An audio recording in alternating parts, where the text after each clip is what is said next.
Masters table. Masters table.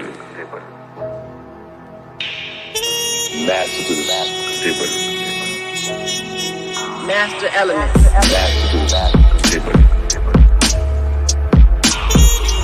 Masters table.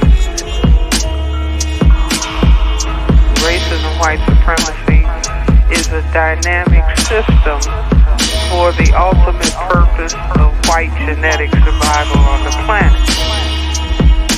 White supremacy.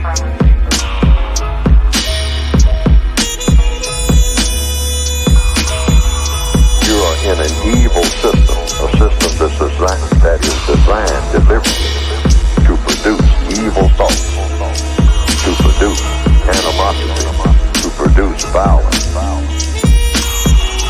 Introduction to African civilizations and man-garden civilization. Masters table. Masters table.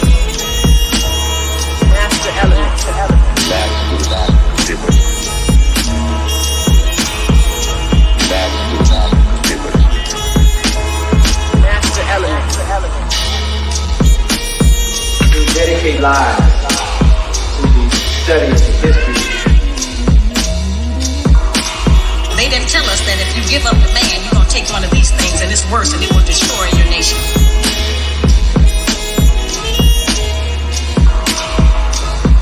The right way is clearly distinct from error.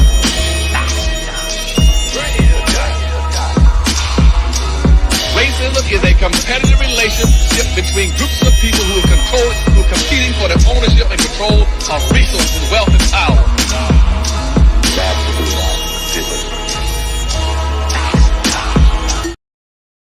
And those Africans have to be organized to fight for liberation. GW Apparel, a clothing that speaks. Something for the kings, something for the queens. Visit uptsites.com and use promo code SLDG22 and receive 11% off your order. Peace. It's the Ticket Plug. We've been running an online ticket business for over a decade, and now we've created an easy way for you to do the same thing through our private ticket resale community. Joining our community will give you a way to flip your bread and generate profit income consistently. We provide you with all the tools, training, and resources needed to start your life-changing online ticket business. Zero experience needed. To join our ticket resale community, go to thetickettrap.com. Again, go to thetickettrap.com. That's thetickettrap.com. Yeah, like that. Let's see what's in the God's mind. Listen.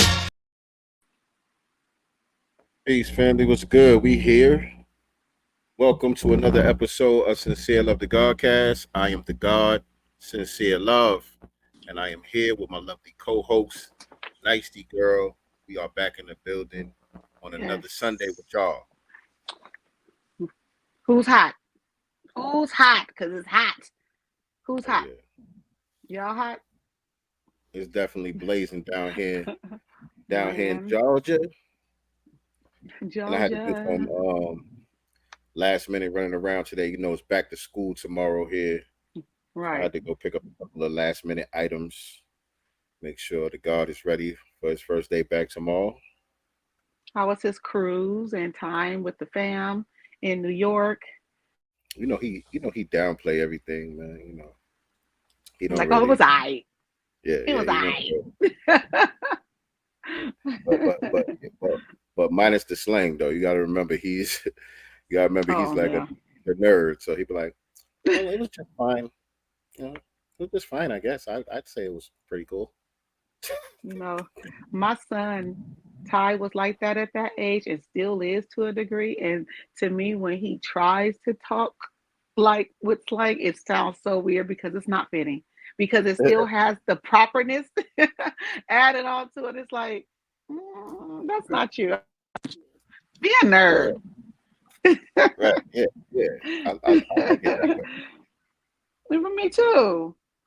I love the nerd. And I would tell him always, you know, growing up, you know, like, that's okay. Be the nerd. It's okay. People are going to talk about you because he was always kind of teased about being proper, or in their words, sounding white, right? Or whatever. And I was like, that's all right. You're going to be the smartest one in the room. You're going to be the one that's going to be successful while they're going to be begging you for a job one day. Down in white. Yeah, they used to call him sounding white. Yeah. Yeah. Intelligent young black male. He sounds white. Yeah, I don't get that one at all. Yeah. But all right, though. But what's going on, family? As y'all coming in here, you know what to do. Make sure you hit that like button. Share this out on your social media platforms and let everybody know we are live on Sincere Love the Godcast. Shout out to Breeze Omega in the building. The Great Black Shark is in the building. FBA New York in the building. What's going on? I'm trying to cover my forehead from Great Black Shark because he gonna clown my forehead. So let me swoof my bangs forehead so he ain't got nothing to say. Mm-hmm. Oh, you on the grill? Breeze Omega said he on the grill with some tomahawk steaks. So yeah, you sweating right now. Right. Yes, indeed. Yes, indeed. So yeah, man. Again, man, like, share, subscribe, all of that good stuff. Y'all know when you hit the like button, it helps to boost the video into the YouTube algorithm.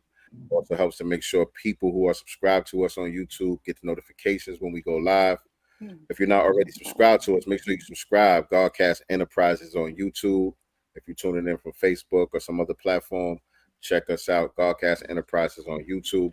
Also, subscribe to us on Rumble. We haven't started going live over there yet, but we do have a Rumble channel set up.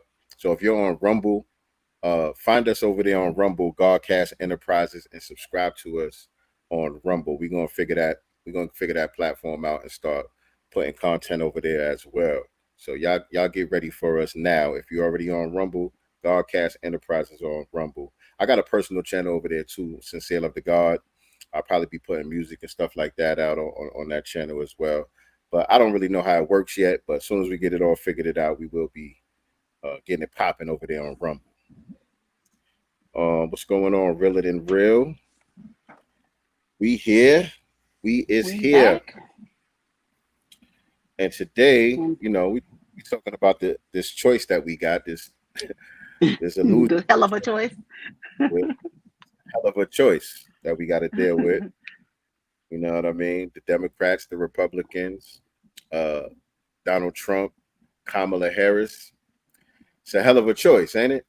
Ain't it? I mean, we ain't left. Well, we're left with three options, technically. I think that some people feel like they have to make the two-party system, but we actually have three choices. You do have the choice of Donald Trump, Kamala Harris, or the couch. So you do have choices. We're gonna expand on that throughout this broadcast today. I like my couch too. My couch is comfortable. I got a nice comfortable couch with some big fluffy pillows and all that. I don't be wanting to get up off the couch to tell you the truth. Damn near melting it when you get on it, huh? Body just melt right on in. You know Feels what I'm saying? I mean, I could trust the couch. I definitely trust the couch. It's mine. It doesn't make any false promises. It doesn't tell me what it isn't going to specifically do for me and my people, So, yeah. I know what the couch going to do. For real. Jersey City in the building. Shout out to some chick named Star. She said, I'm going to pencil my name in. Not mad at that. You got my vote, reparations. Yeah, I was just going to pencil in reparations, to be honest. Couch Chillington. Chillington. Yeah, you said Rumble. You said Rumble is the move, huh? Yeah, that's what they've been telling me, man. They're telling me Rumble is the move. So, any game you could drop on me, Shark. Any game you could drop on me about the Rumble situation. Let me know what's going on over there. And can we connect it here to be able to go live? Is that an easy workaround?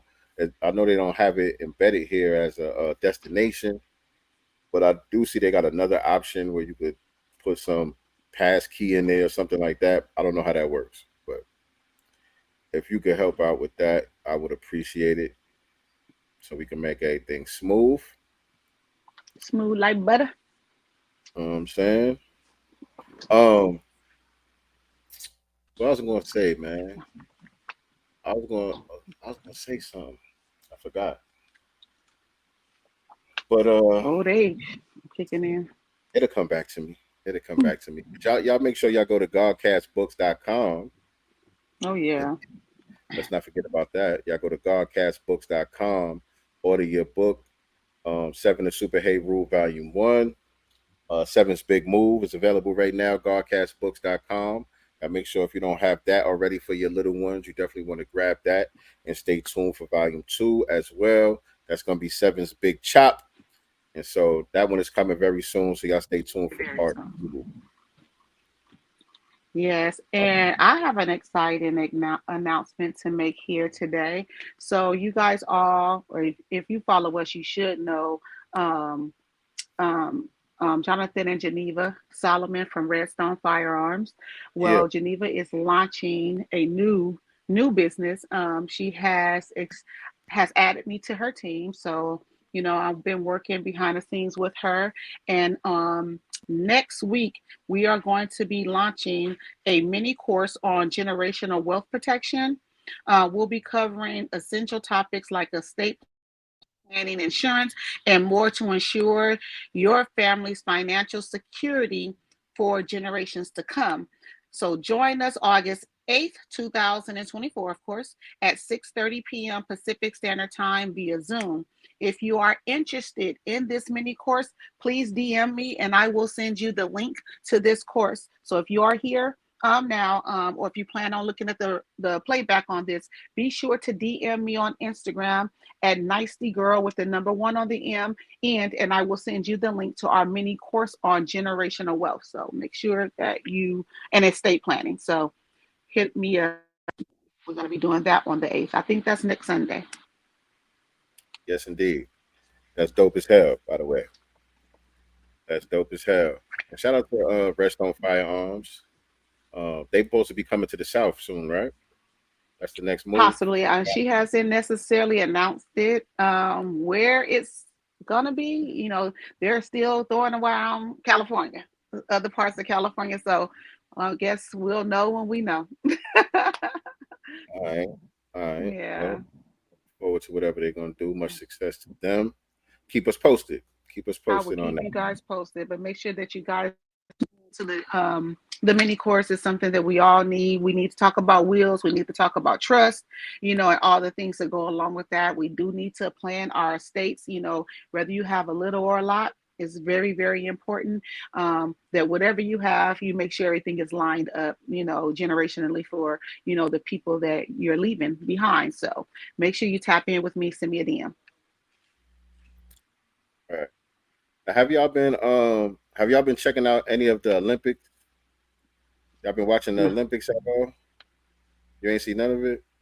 I mean, I You know, look at Simone, that's like the only thing that into for the most part. All the other stuff that comes on is like this is an Olympic, it doesn't get interesting. I love to see her in her element though.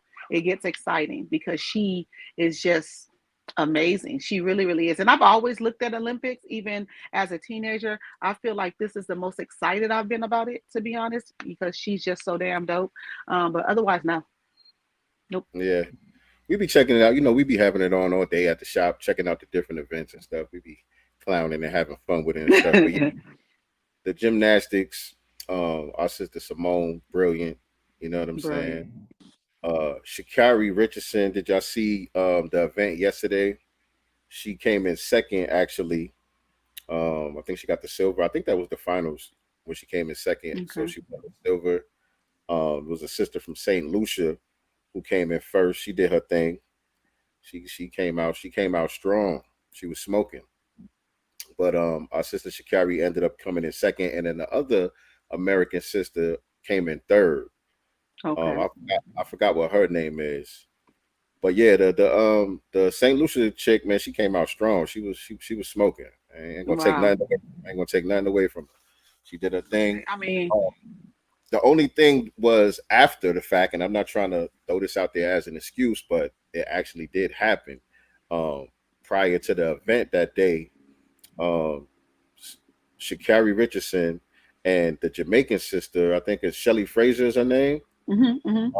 She ended up not competing. She ended up pulling out of the race. And Right. they're saying it may be because her and Sha'Carri were held up at the gate prior to the event, and they weren't allowed to come in and warm up. So it hasn't Interesting. been the official reason that she dropped out, but people are saying that might have been the case why she dropped out. And apparently, Sha'Carri didn't get a chance to warm up before the event either, but she still competed.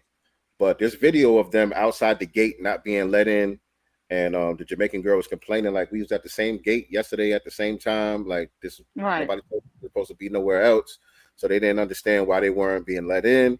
But Sha'Carri was just kind of sitting there waiting to see what was going to happen. And so I don't know if that played a factor, her not being able to warm up or whatever the case may be. Not like I said, not trying to make an excuse. The girl from St. Lucia, she did her thing. She won. You know what I'm It saying? is what it is. But we still supporting our sister Sha'Carri. She still, she came through, did her thing, had a lot of dignity. You know what I mean? She wasn't down on herself. Grace. Yeah, very, very graceful. Show love, professional, all that. So there was that. But did y'all hear about it's confusing, this one here. There was the female boxing event, and Oh yeah. they're saying that it was a transgender from Hungary, I think it was, that was allowed to compete. Mm-hmm. And she refused, right? And the female boxing thing, no, she won. She fought and she won. That the girl, I think the girl quit that she was fighting against, and she said she never been hit that hard in her life. And social media was going crazy like that day and the whole next day, talking about they let a transgender fight this girl, and that shouldn't be allowed. This, that, and the third. And I had tweeted about it also. I saw our sister, speaking of some of our FBA greats out here, our sister, let me pull that up real quick because, oh yeah, let me show y'all this too. I'll come back to that in a second. But this was dope. I got a chance to meet the quote the other day. I know. Clarissa Shields. Let me show y'all this. Was that a surprise? Yeah, very surprising. Very surprising. So let me show y'all this real quick. For those of y'all that don't, y'all should be following me on Instagram. I'm at Sincere Love to God on all social media platforms. But for those of y'all that don't follow me, yeah, this was very surprising. What day was this? I think it was Thursday, Wednesday or Thursday. We just chilling, my man Cairo, shout out to my dude Cairo. My dude Cairo, he's in her camp. He's a boxing trainer. He works with my dude Elijah. Shout out to Elijah Pierce, the Wolf. He got a fight coming up on the 30th. That's my guy. He fighting out here in Atlanta on the 30th. But yeah, my dude Cairo and Clarissa Shields just came walking in the shop. I'm sitting in the chair. I ain't have no client at the time. I'm sitting in the chair. My dude Tone next to me. Shout out to my dude Pastor Tony. He like, Sincere. Sha'Carri, what? He's like, not Sha'Carri. He's like, Clarissa Shields just walked ahead. So I looked up and she was right there. Mad cool. mad cool, mad down to earth. She just came, showed love, chopping it up with us and all of that. She was in there for a little minute, just kicking it. Just kicking it. Yeah. You know what I'm saying? And we brought up the situation with the transgender fighting at the Olympics because I seen she tweeted about it and they had her on Fox News talking about it like the next morning after it happened or whatever. And so she's the one that put me on. Well, I don't know. I'm still confused. Right. But she was like, actually, it wasn't a transgender. She said it was a real natural born woman, but apparently she had tested prior in another event. She had tested for high testosterone levels. Oh wow. And so, a lot of the right wingers, Elon Musk, and a bunch of different white outlets, the author of Harry Potter, and all of these people who are, very right leaning were putting out the information about it being a transgender and had it trending and all of that the whole day. So she said she didn't know when she got the call from Fox News called her. She was like, it's early in the morning. You know, she was like, sure, I'll do an interview with y'all real quick. And she did the interview and she said, you know, that wasn't cool. You know, men supposed to fight men, women are supposed to fight women, Right. and transgenders should be fighting transgenders. And so she said she found out agree. right. Common sense. You would think it was common sense. But she said that she found out after the interview that it was actually a woman. It was a natural born woman. I guess she just tests high for testosterone levels or whatever. And I remember they were saying stuff like that about Venus and Serena before. I remember that as well, for sure. Now, could that be? Now, I don't know. Could a person, a naturally born female, test positive for high levels of testosterone due to steroids? Possibility? I don't know nothing about that. I don't know. I have no idea. But when she said it to me, I started looking it up, and it's very vague. The information about it is all vague, and I think it's intentional. So I'm still not sure if it was actually a transgender or not, because the way that they're wording everything is very vague and confusing. And so some of the articles here, let me pull some of that up. And y'all tell me what y'all think, because I ain't know what to think. I'm like, okay, was it a man or not? Are you pulling up the Fox News article? That's the one where they interview Sha'Carri, right? Yeah, I have it up. Yeah, there was a couple of them in here. I just had it. Yeah. And there Right was some here. that was actually showing kid pictures of her, the alleged trans boxer. Right. Let me show y'all this Instagram post. That might be easy to just show y'all a little breakdown. And y'all let me know when I share the screen, y'all let me know if my audio starts getting janky or my video starts getting janky or anything like that too. When I'm sharing the screen, I've been having that issue with the audio going in and out. So y'all let me know how that's doing. And so it says the insane speed at which disinformation spreads on the internet.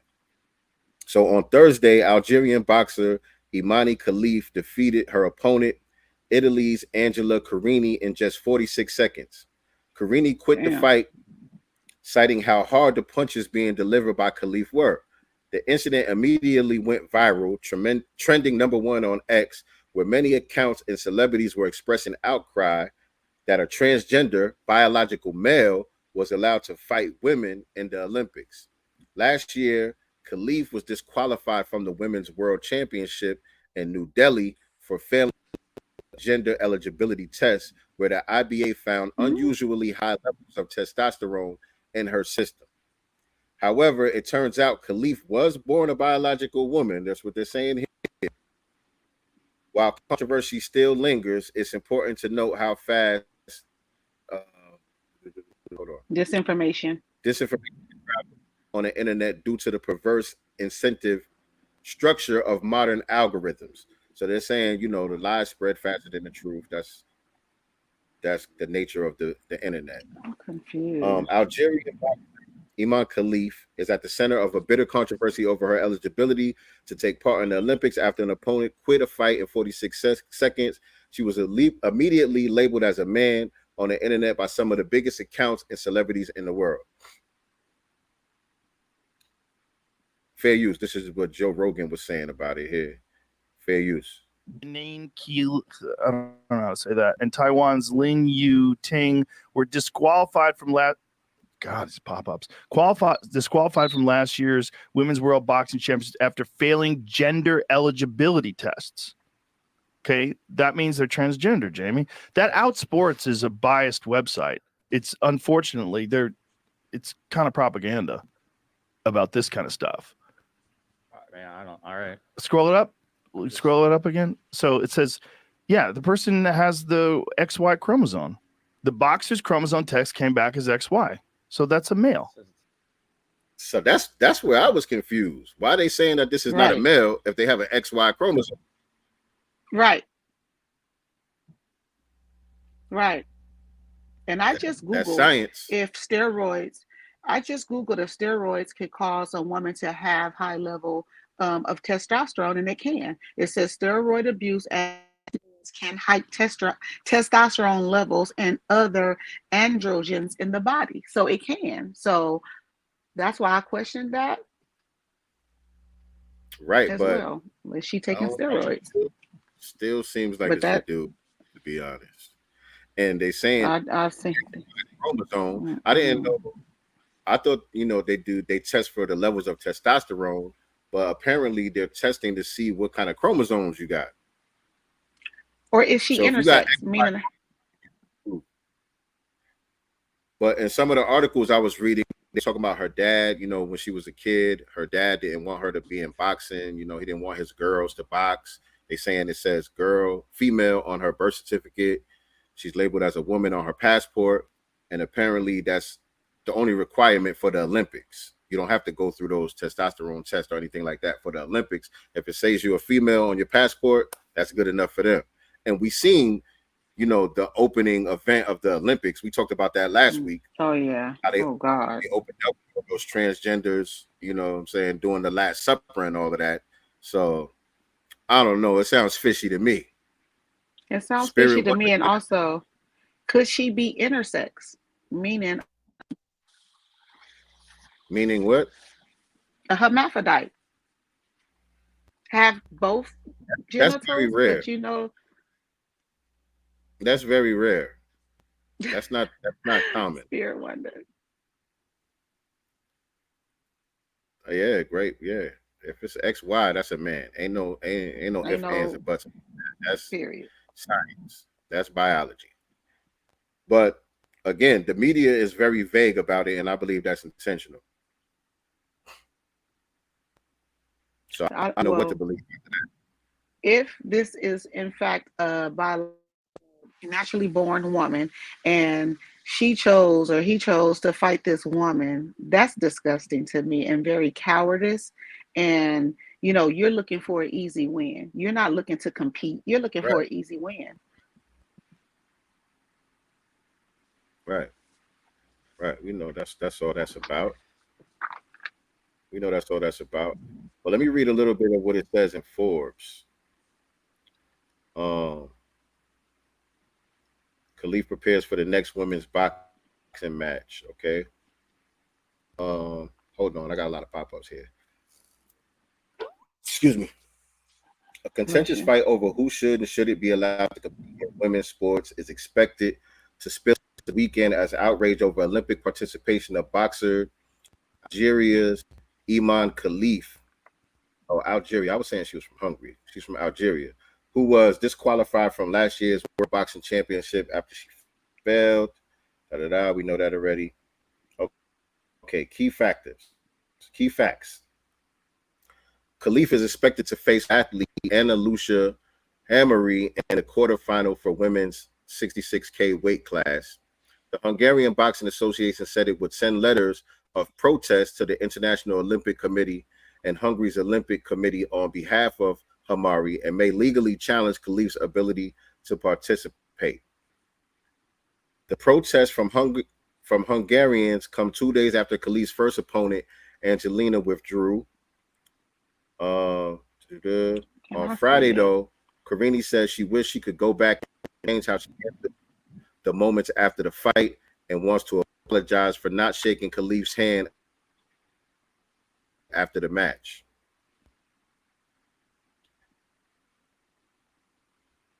I'm looking at that neck.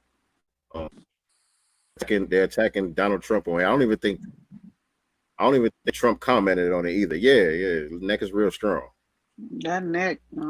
I didn't see Trump commented on it at all, but in this article they're saying similar criticism also launched by right-wing figures in the U.S., including, I guess he did say, former President Trump, his running mate, Senator J.D. Vance, Elon Musk, and Harry Potter author J.K. Lasted the Olympics misogynist sporting establishment. What does that got to do with misogyny? Right. I saw that in a couple of articles. They were calling it misogynist. If this is a dude, he shouldn't be terminology being used.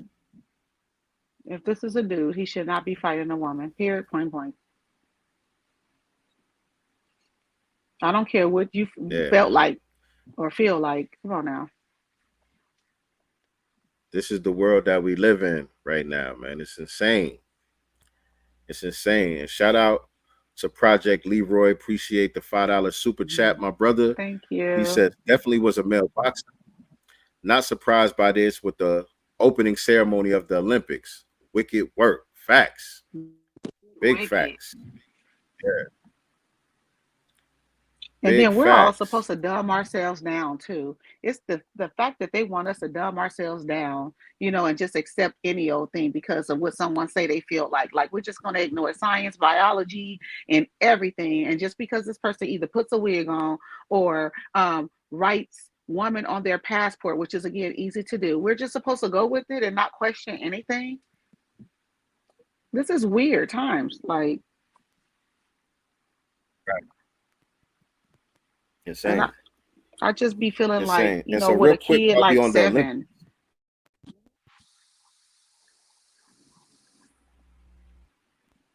say that.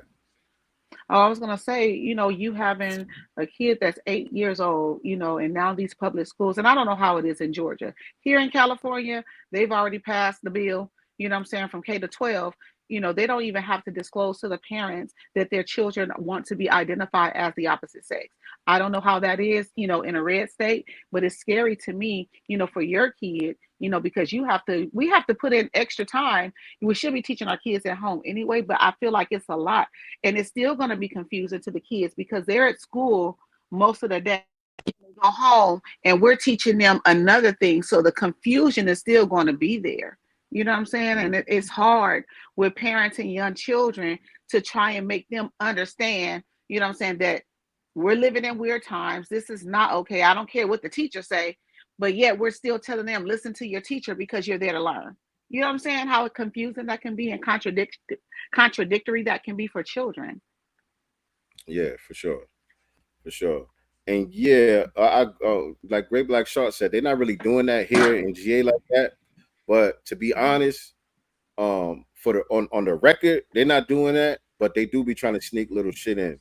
You know what I'm saying? You got to be careful. You gotta be very diligent. You know what I'm saying? Because I noticed some funny style shit last year at my son's school. That Oreo little boots. little subtle things. You know what I'm saying? It's not like what they're doing out there in California, which is just crazy. Egregious. They locking up parents and all of that if you don't go with the program. They allowed to give your kid puberty blockers and don't tell you nothing. Don't tell you nothing. And you know what's also insane to me is when you see the protests at these schools and parents going up to the superintendent's office. It's a bunch of white parents that's going out there and others, but I don't see no Negroes, and that there just disturbs me. Yeah, white people are not conditioned to just go along with anything. You know what I'm saying? That's why I appreciate this red state, to be honest. I can appreciate this red state. We talked about that on here many times. Yeah, white folks gonna turn up. You try that shit. They are not playing with their babies, being fed this, crazy information. I feel like we need to be out there in large numbers as well, because this is going to impact our children too. And sometimes children may not be thinking it, but you don't know the mindset of these teachers either. So now they're in there programming your children to think a certain way. So your child starts to question their identity because someone is planting a seed in them, to think that way. So you have to be careful about what you're allowing your kids to learn in these public schools and be there. Right. And be proactive. You know what I'm saying? It's not like reactive. The other day, I posted the other day when I went to the open house thing to meet the teacher and all of that with 7. And when we walked in one of his teacher's classrooms, he pointed out to me that the post I put up there with the ABC thing that they had on the wall. As soon as we walked in there, he was like, "Dad, really? Kamala Harris?" And wait, let me look at that. Let me look, because I didn't notice that. Let me look. Yeah, so they got the ABCs on the wall, and they got different black icons. Let me put that in quotations. They got different black icons on the different letters, and they got some cool people up there. They got some okay people up there, but then again, they got Tarana Burke. Oh wow, I up see there. that. They got Tarana Burke.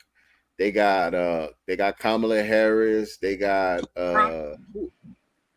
They got Okra up there. It was a couple of people that raised the eyebrows. But the thing was, my son caught it immediately. You know what I'm saying? He was like, Immediately. Dad, really? Kamala Harris? Shout out to fathers. Shout out to his dad. You know what I'm saying? Because again, if we're not teaching our kids some things at home, they will that'll go over their head. But that shows Right, that you're teaching your child, not to just go along to get along. right. And so yeah, you got to be proactive. You got to do the debriefing, all of that stuff. You know what I'm saying? So Wow.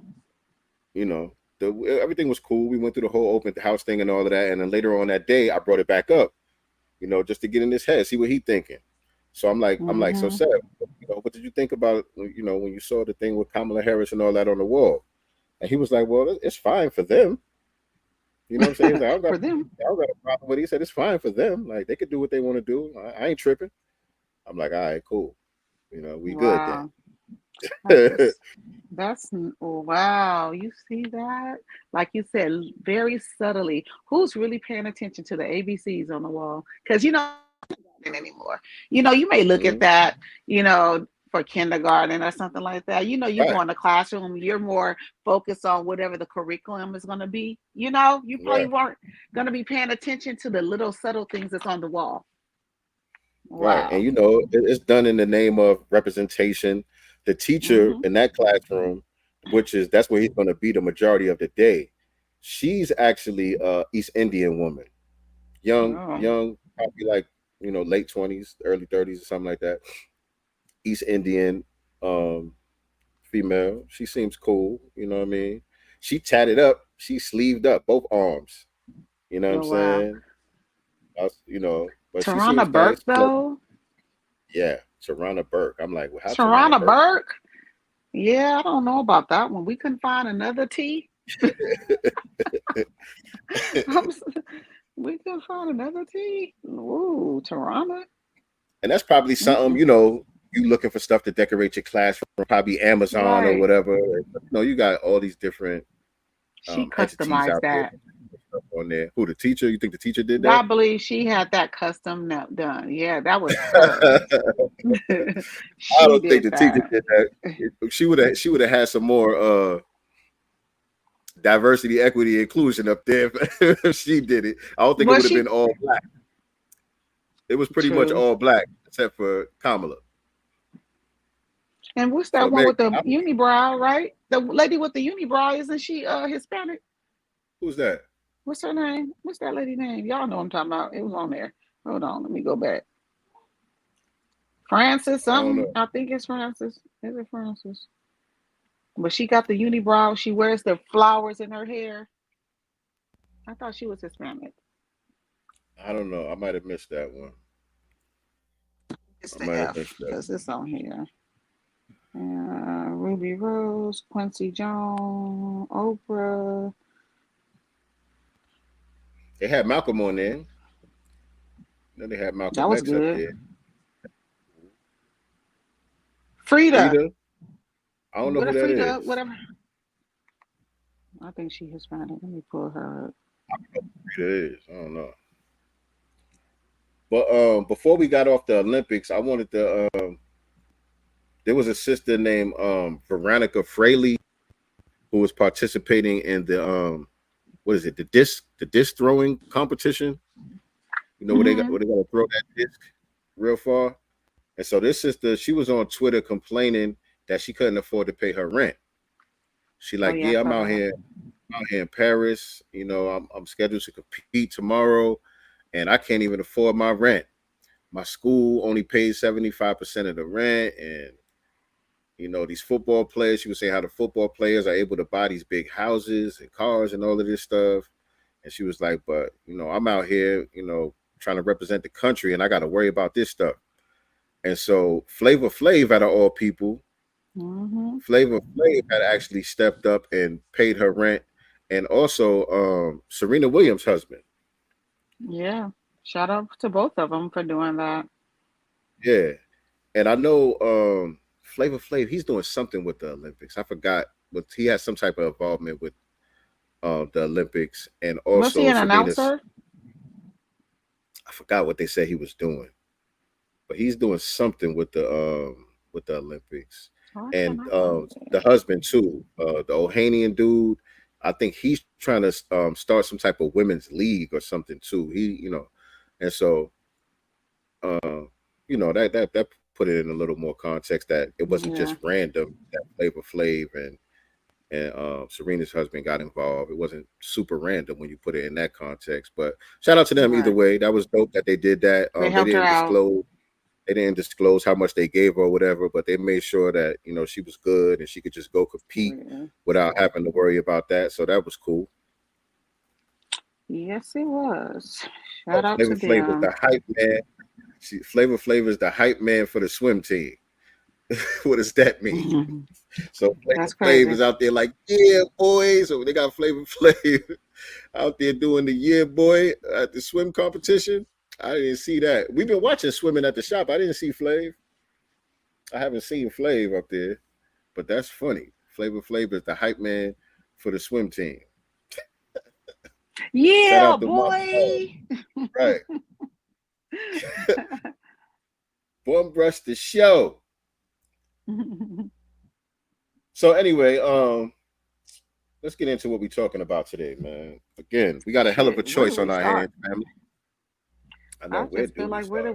where the heck do we start? Because I feel like in our materials there's a lot going on. I with the topic, but I want to start with this because I feel like it's hilarious. And y'all correct me if I'm wrong for thinking that this is fake news and fake as hell. But y'all boy, Senator Tim Scott of South Carolina has finally gotten married, y'all. During his presidential campaign, major donors were questioning if a single bachelor was fit for president. And so he and his Becky has allegedly got married. This is the weirdest looking wedding photo. Y'all see that? Wait, let me go over here. Y'all see that? He's so Sambo-ish. Just you see the smile? He's just like coming to America. Remember Eddie Murphy on Coming to America? Every time he came into the presence of some Americans, he had that weird smile, like, yes, like that's what I get from him. He just looks like a tap dancing Sam Bozo to me. And where's the black people? Where's his black family at the wedding? Why we don't see the black family? Where they at? Where his mama and them at? Brother, sister, Shout cousin. out to Senator Tim Scott and his new wife, man. Shout out to Senator Tim Scott and his new wife. I ain't hating, man. Do your thing, homeboy. How much is he paying her? Y'all, somebody in the chat tell me how much you think she's getting paid and how long is this charade gonna go on? Look, but look, she's not a homely white woman though. These, at least I could give him that. You know what I'm saying? A lot of these brothers, they be coming out with the homeliest white woman they could find. I'd be like, God damn, nigga. Yeah, but it's Tim Scott. Like, look at him. Yeah. And that's what I'm saying. Gotta give him some credit. Look at Ghost. What's Ghost's name from Power? What's his name? Yeah. She's strong in the face. Oh yeah. Right. She is strong in the face. This is supposed to be, he's somewhat of a sex symbol out here. He ain't no Tim Scott.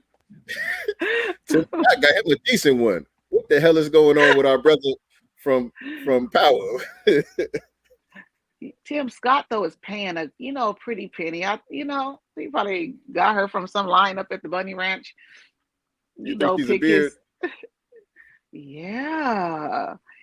This charade is not gonna last. Because they was just criticizing him a year ago or so about exactly a year or two not having a wife and not being fit to lead because he wasn't married or whatever the case may be. So yeah, it might be some type of arrangement. They might have arranged something. There's an arrangement. Remember, he wasn't even dating. They questioned him even dating. Then all of a sudden he pulls out his girlfriend, and then 2-3 months after that he proposes, and here we are. They're now married. Like, come on, Tim. So it's another Corey Bussey situation. It's It did the another same. Cory Bussey from situation. I feel like he would have been better off coming on over to the Democratic Party and just bringing his man.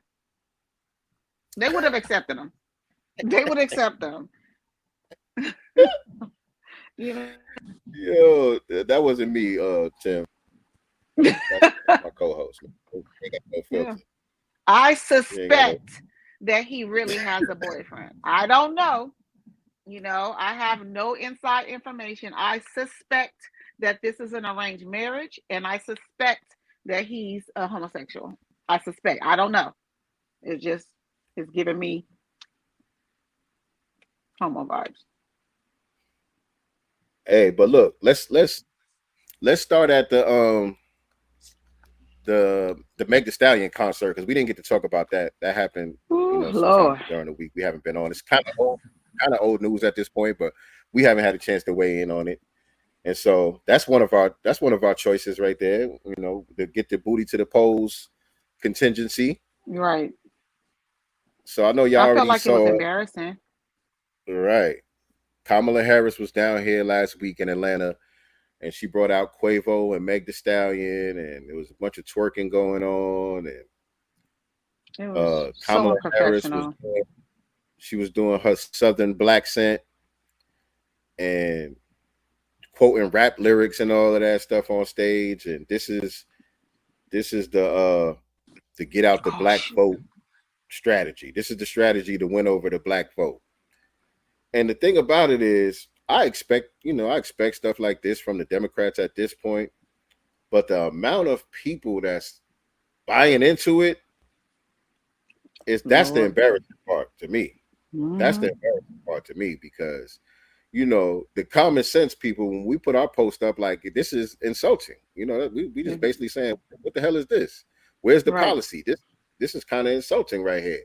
And then the amount of people that come crashing the comment section, caping and co-signing, I'm like, we ain't ready. We ain't ready. I've been saying it. We can go on the record. Godcast has been saying for a while, we ain't ready. Kamala about to win this election, y'all. Right. Shout out to my brother DJ RP Beats in the building. He said all these black clowns are just sad. Yeah, because Flies and them is winning. Ooh, we losing, y'all. Unfortunately. If it's a numbers game, we taking the L to Plies and DL Hughley. Who else? Who else they got out there? Isaac Hayes III. He was in my comment. Hey. No. Yeah, Isaac Hayes III. He was in my comment. Hey. I forgot what post he was on. I think. I reposted Duan B's video. Shout out to Duan B. I reposted his video when he was talking about Kamala Harris taking the state away from Nina Simone's children and grandchildren and giving it to white people. And Isaac Hayes III came in the comment section talking about, this is cap. I own an estate, and they can't just take your estate away like that. I'm like, dude, this is a Google away. A system of white supremacy. Yeah, we're in a system of white supremacy, so they can take yours too. Stop playing. Right. I guess he got to be the authority because he has control over his father's estate or whatever the case may be. But I'm like, dude, this happened. People not making this up. Right. This happened. Like, literally, Google it right now. It's crazy. Since we're talking about it, all I gotta do is type in Nina Simone, Kamala Harris. Just type in those two names. Hold up. I can't type. Bear with me. Kamala Harris. I mean, this is easy. Light work. On the Independent, Nina Simone's family hits out at Kamala Harris over late soul singer's daughter gave up rights to her work when Miss Harris was California's Attorney General. The Business Insider. I'm just reading the headlines. I'm not even going to go into the details. Y'all can look it up yourself if y'all don't know what we're talking about, or if you one of the naysayers or whatever. The Daily Beast. Oh no, the Business Insider. Nina Simone's family blames VP Kamala Harris for taking the state away from them and giving it to white people. So it was the granddaughter that had spoke out on it initially. The granddaughter, she went on Twitter ranting about it, and then the mom came out and co-signed what the granddaughter was saying. I mean, yeah, the daughter, which is the granddaughter's mom, obviously, but Nina Simone's granddaughter came out first, and then Nina Wow. Simone's daughter, which is the mother, had came out saying, yeah, what my daughter is saying is factual. I stand by my daughter. This happened to our family. This is what we're going through. We don't have the right to our mother's stuff. We're not getting none of that money. We don't got no No say royalties. so. Wow. I'm reading it. TMZ. Kamala Harris upheld Nina Simone's wishes. Hold on. Let me see what TMZ was saying, because it sounded like they caping. They were saying here. Let me see. VP Kamala Harris. See y'all. VP Kamala Harris didn't rip Nina Simone's family from her estate, as the late singer's kin claimed, at least according to a business associate of Nina's, who Kamala was ensuring Nina's vision for her trust was realized. Here's the deal. Nina's daughter, Lisa Simone,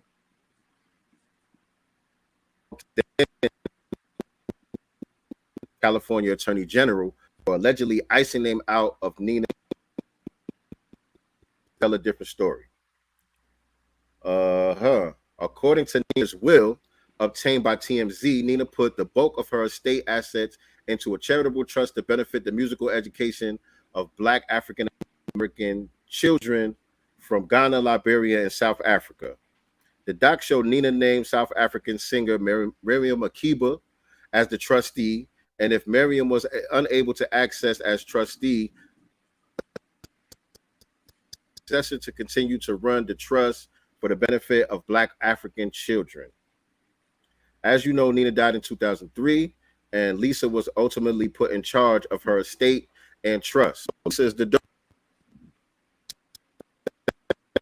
of that, but now they're saying Lisa was in charge of the estate when her mom died.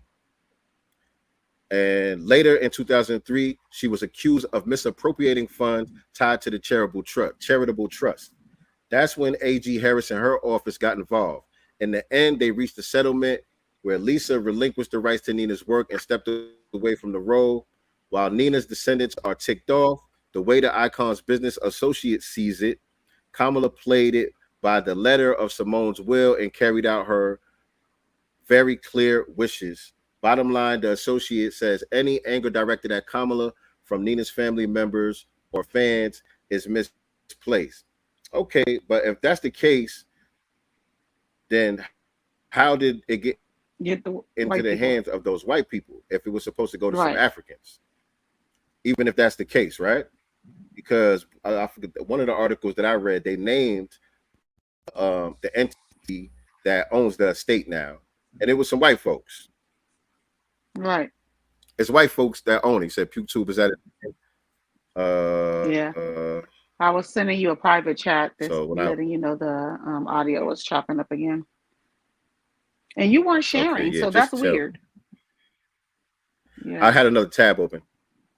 Open so I could read it. But yeah, my bad, y'all. I didn't realize y'all was trying to tell me it was glitching, but I appreciate that. But yeah, so if Nina Simone wishes was for it to go to these African children, why is it in the hands of this? It's an American white entity that owns the estate now. Right. They own the estate now. They have control over the estate now.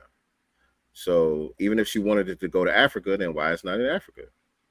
Right. Why the African kids don't own it? I don't know. Yeah. I it should be good now. I had the other tab open. That's why I was choppy.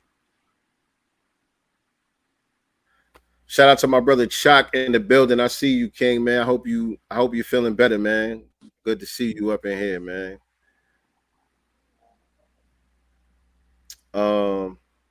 Yeah. But before we was talking about that, I was talking about this choice that we have And I was saying that these are the people that's winning.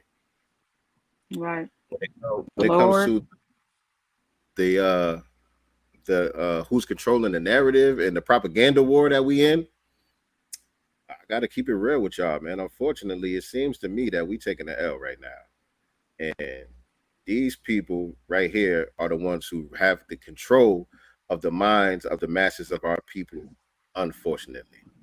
Donald J. Trump. You don't get to call no motherfucking shots about no president to the debate. You the motherfucking loser. Losers don't motherfucking call. You do what the fuck we tell you to motherfucking do. And sit your motherfucking ass down and don't you motherfucking speak unless spoken to. So he talking to Donald Trump, by the way. This is Plies talking to Donald Trump, because I don't know if y'all heard. Am I breaking up again? No. Is my thing glitching up again? No. Oh, I don't know if y'all heard, but so initially Trump was supposed to be debating Joe Biden on CNN. I forgot what the date with that one was supposed to be. I think it was sometime in October, though, if I'm not mistaken. But since Biden dropped out, they did away with that they scrapped the idea of him, and obviously he's not going to debate Biden anymore. So they scrapped that idea, and they were trying to come to some terms that Kamala and Trump could agree on. And Trump had agreed to debate her September 4th, I think it is, on Fox. And Kamala said no, she's not going to debate him on Fox. She wants to do the date that they had set up to debate on CNN, I guess the same time that he was supposed to debate Biden. So they going back and forth about that. Basically, whose turf is going to be on. You know what I'm saying? Who's going to have more propaganda home field advantage? Or some right? Who's going to have home field advantage? You know what I mean? They going back and forth about that.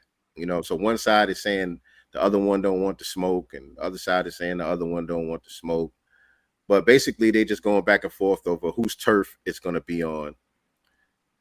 So are you seeing they saying something about ABC on September 10th? Oh, I think that's what she wants. Yeah, I think that's what Kamala wants. She wants to do it on ABC. Isn't that what they agreed to?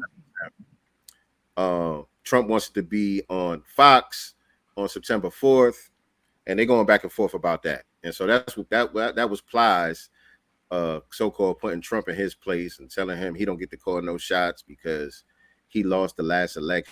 And Kamala is running things. It's a new sheriff in town around here.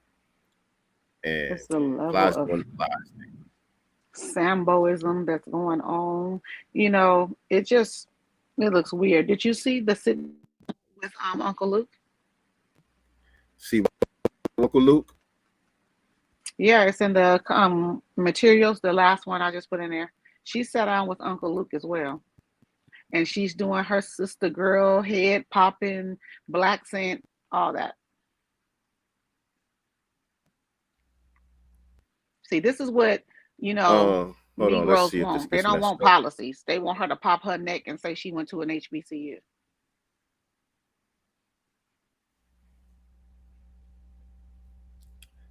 Luke and Kamala Harris sat down. Okay, here we go. All right, hold on. Let me pull this up for y'all. I didn't see this. This is gonna be my first time seeing this. So let's watch this together. Let's watch this together, and hopefully the audio don't get too choppy.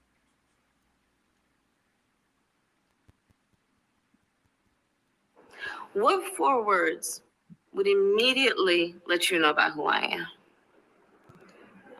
It's not in the vocabulary. It's not. When people question your blackness, you were on that bus, you were part of the civil rights movement, but the struggle is convincing people that this is a strong black woman who lives a strong black life, and why is there any question? You're right. It's frustrating. There was this one journalist who said to me, I'm doing this interview, and he says, well, you have family members that went to Stanford and Harvard, but you chose to go to Howard. Elite schools like Stanford, but you chose to go to Howard. Now, I was ready to hang this thing up. Right. I was literally, I was about to go off, which would not have been cool, because I'm trying to get elected. Yeah. But you went to Howard. And right, but they went to these elite schools, and you went to, and I said, well, you do know that Howard University is the Mecca. Like, exactly.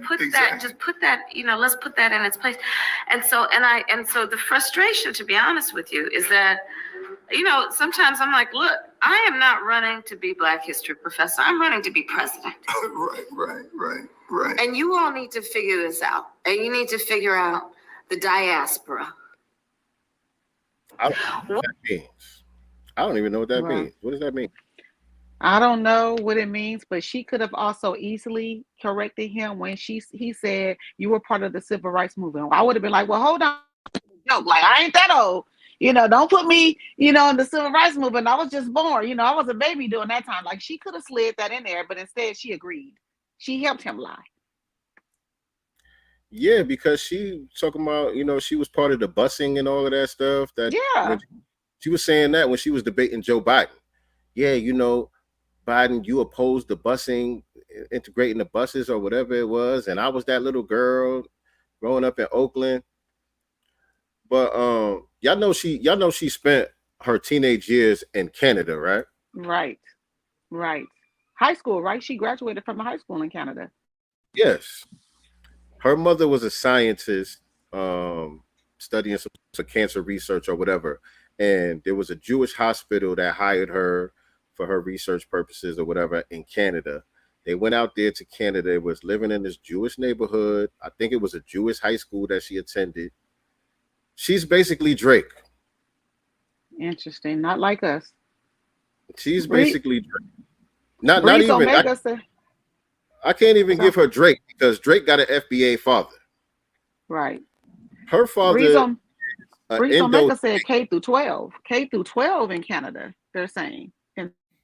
From what I read, it was high school years, teenage years. It said teenage years specifically. So I don't know if it was middle school, junior high school, definitely high school for sure. But it said teenage years. Her teenage years were spent out there.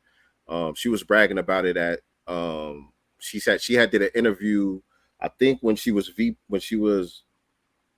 Attorney General or something. One of the offices that she carried, she did an interview or some type of sit down with what is it, the president or the prime minister they got over there in Canada, whatever his title is. She did some type of sit down with him, and that's where she was bragging about her, spending her teenage years in Canada and going to school out there. She was part of some dance team at the school and all of that stuff. But the bottom line is, all melanin aside, she's not FBA. That's 100%. And she doesn't have, because we still have non-FBA people who grew up here that kind of have the Black experience. They might they non-FBA, ethnically, but they have foundational Black American experience just by growing up in proximity with us here. But she doesn't have that experience. You know what I'm saying? Her mother was a scientist. Her father was an economist. She didn't grow up. She's not like us. That's the bottom line. All of that stuff, all of that fake Black scent and all of that, that's not genuine. That's not authentic at all. Cooking collard greens and hot sauce in the bathtub. In the bathtub. None of that shit is authentic. Everything that you read about her, when her and her sister talk about their upbringing, it's all about their mother. They barely talk about their father. Their father. I was going to bring that up. Why don't they ever talk about this man, this alleged Black, Jamaican man? Right, because apparently he was a deadbeat dad. Right. She barely ever talks about him at all, just in passing, mention him, give him a little shout out here and there. But they go into detail about her mom and also her mom's family. There's interviews with her mom's brother and other parts of her Indian family where they have done interviews and stuff with them, talking about her upbringing and all that. We don't even know who else is on her Jamaican side besides her Indo-Jamaican father. That's it. And remember when she did the Breakfast Club interview and they were talking about marijuana and she was, I smoked and I inhaled, and remember half my family, is from Jamaica, and her father put out a statement, denouncing that statement because he didn't want those stereotypes against, Jamaicans or whatever. I guess at least his class, Jamaicans. So he condemned that. Right. He didn't like that at all. He didn't like that at all. And yeah, they don't bring him around. This man is alive. He's Her alive. mom, but he's alive. Right. You know what I'm saying? So her and Luke sitting down, neither one of y'all is FBA. Luke, his family is from the Bahamas. Right. And he irks my soul. I'm sick of, the people like Luke, non-FBA. Plies is questionable. I don't know where he's from. Roland Martins, they feel like they can talk down to us and curse us out, and tell us to shut up and we better just listen to them because they're the educated ones. That really, really irks my soul because we all can read. We all have gone to Kamala's website and understand that there's not one agenda, not just for foundational Black Americans, but not for anyone. There's only a donations tab and you can get some shirts and hats, right? So you guys are telling us to vote for this person because she, allegedly, and because she went to an HBCU and because she has ovaries. That's the only reason why you guys are giving us to vote for her. Oh, and because Trump's racist. Well, we're not here to stop racism, y'all. We're still here for policies specifically for our group to advance our group politically, socially, economically. That's what we're here for. I don't care who her mama and father are, to be honest, or what school she went to. That's irrelevant to me. And we were going back and forth today. I told y'all we have a family text and we always talking about politics. And honestly, that's all my family keeps pointing out. Well, she's a Black woman. No, she's not. Well, she went to a... And that's the only reason why we saying that, by the way, because they're trying to make it like we're harping on the race aspect of it, and we're the one questioning her Blackness. It's only because y'all going out the way to try to promote her as being Black, and she's just not. And she's not. If y'all would stop doing that, that's not a diss. Point it out. And the other thing about that too is we've been pointing this out for years over here in the new Black media. They're trying to make it seem like we're repeating right-wing talking points. They're trying to make it like we're repeating. Trump and them just started saying that. Exactly. When Trump sat down and did that interview with the Black journalist or whatever the case may be, that's their first time getting on a large platform talking about this stuff and saying it. I got to give credit to Professor Black Truth specifically. I didn't even know who Kamala Harris was. Professor Black Truth was talking about Kamala Harris when Obama was still in office. When it was coming towards the end of Obama's term, and it was like getting toward the new election season. It was like 2015. You know what I'm saying? He was doing broadcasts, breaking down Kamala Harris's history, telling us, watch out for this woman. She's the one that they're going to try to put in our faces. He was telling us that before she was on the national stage, before anybody was talking about her. He broke down her history as a prosecutor, as attorney general. He talked about her Indian upbringing, all of that stuff back in 2015, before they even announced her as running for anything, before Obama even left office. So the new Black media, we always ahead of the curve. Ain't nobody listen. Premises is talking about and repeating after Trump. They late to the party because now they have an election to win, and so they're picking up our talking points to work in their favor, which is a good strategy for them to do. Because the thing that people have to remember is Trump doesn't need 90% of the Black vote to win. You need it the first time. He doesn't need that. All he got to do is use our talking points to try to peel off a little bit of that base that they got. And he don't even need them to vote for him. He just need them to not vote for his opponent. That's it. That's it. Because think about it. If Biden won with 90% of the vote, you know what I'm saying? Of the Black vote, and Trump's, didn't need that. So it doesn't make sense to me, the numbers. You know what I'm saying? Because like you said, all we have to do is either most of us sit at home, vote couch because there's no policy, or a lot of Black people are going to flip red, which in Chicago they're talking about doing because what the Democrats locally are doing to the people out there, or across the board really. But if a lot of, or just a few Black people flip red, they're done. Trump is going to be back in office again, whether they like it or not. Right. And again, not even necessarily flip red. Just choosing the couch is enough for Trump. Yeah. You know what I'm saying? So all he got to do is just disillusion a small number of the vote blue, no matter who's, and he has the advantage. You know what I'm saying? So because his base is solid. Right. DL. That's why he don't gotta try to acquiesce. That's why he's able to stand on business when he gets in front of the NBJ or whatever they called. That's why he's able to stand on business like that, because he's not trying to win 90% of the black vote. He's catering to his base while speaking some truth about his opponent that he knows is going to affect some of her support. And again, why are rappers? And if they're going to talk to a rapper, didn't they promise to talk to Ice Cube after the election? You know what I'm saying? Like, they haven't reached out to Dr. Claude. They can do that via Zoom. There's so many people that they can reach out to that they're just refusing, but they want to give us Uncle Luke, who they were fighting in court years ago, to block his music. All of a sudden, he's the mouthpiece for Black America and politics. Like, come on now. Right.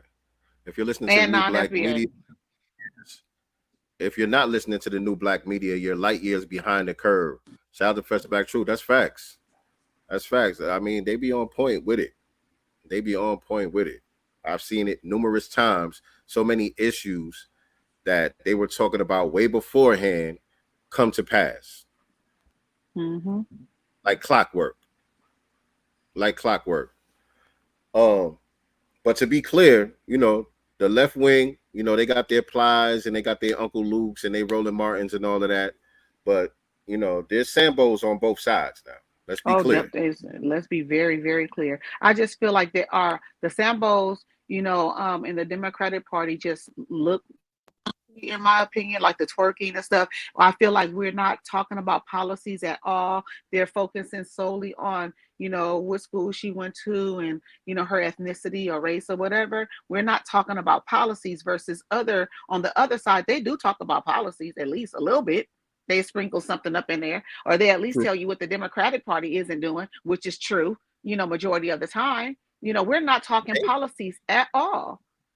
That's true. Trump's points out the policies. Now, when you get down to the details of the policies, we understand that it ain't really what we talking about. It's not the black agenda that we talking about, but he is pointing out policies and things that he did, whereas the Democrats have nothing in the way of that. Only thing they can say is hip hop month and a bunch of dumb shit like that.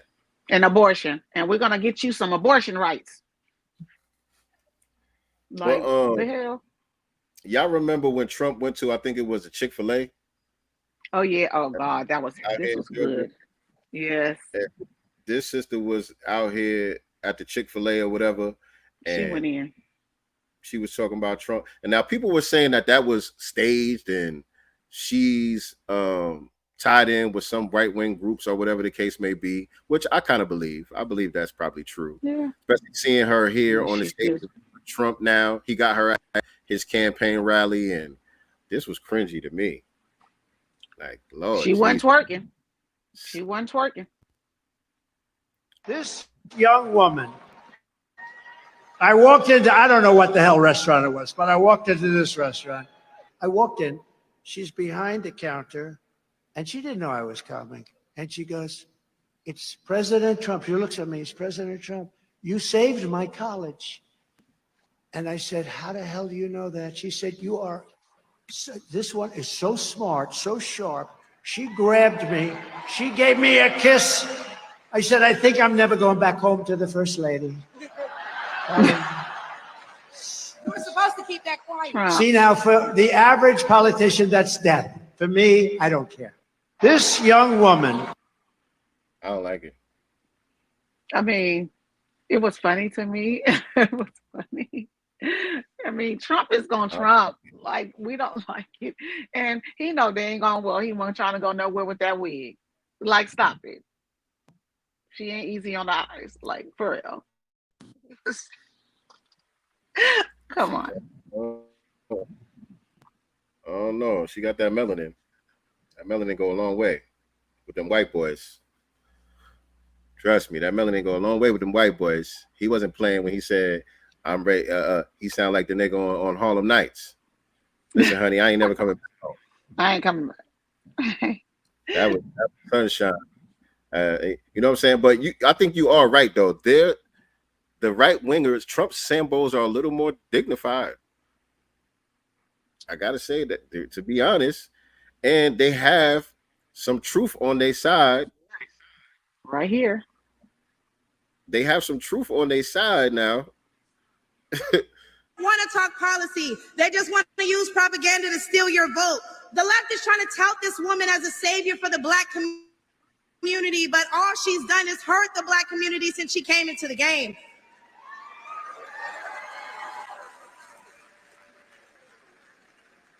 See, the first step in destroying the black community is to dismantle the black family. So aside from her record as a prosecutor, why don't we ask Mrs. Willie Brown if Kamala Harris cares about black families? Damn. I fell out right there. Damn. I fell out. I mean, bars.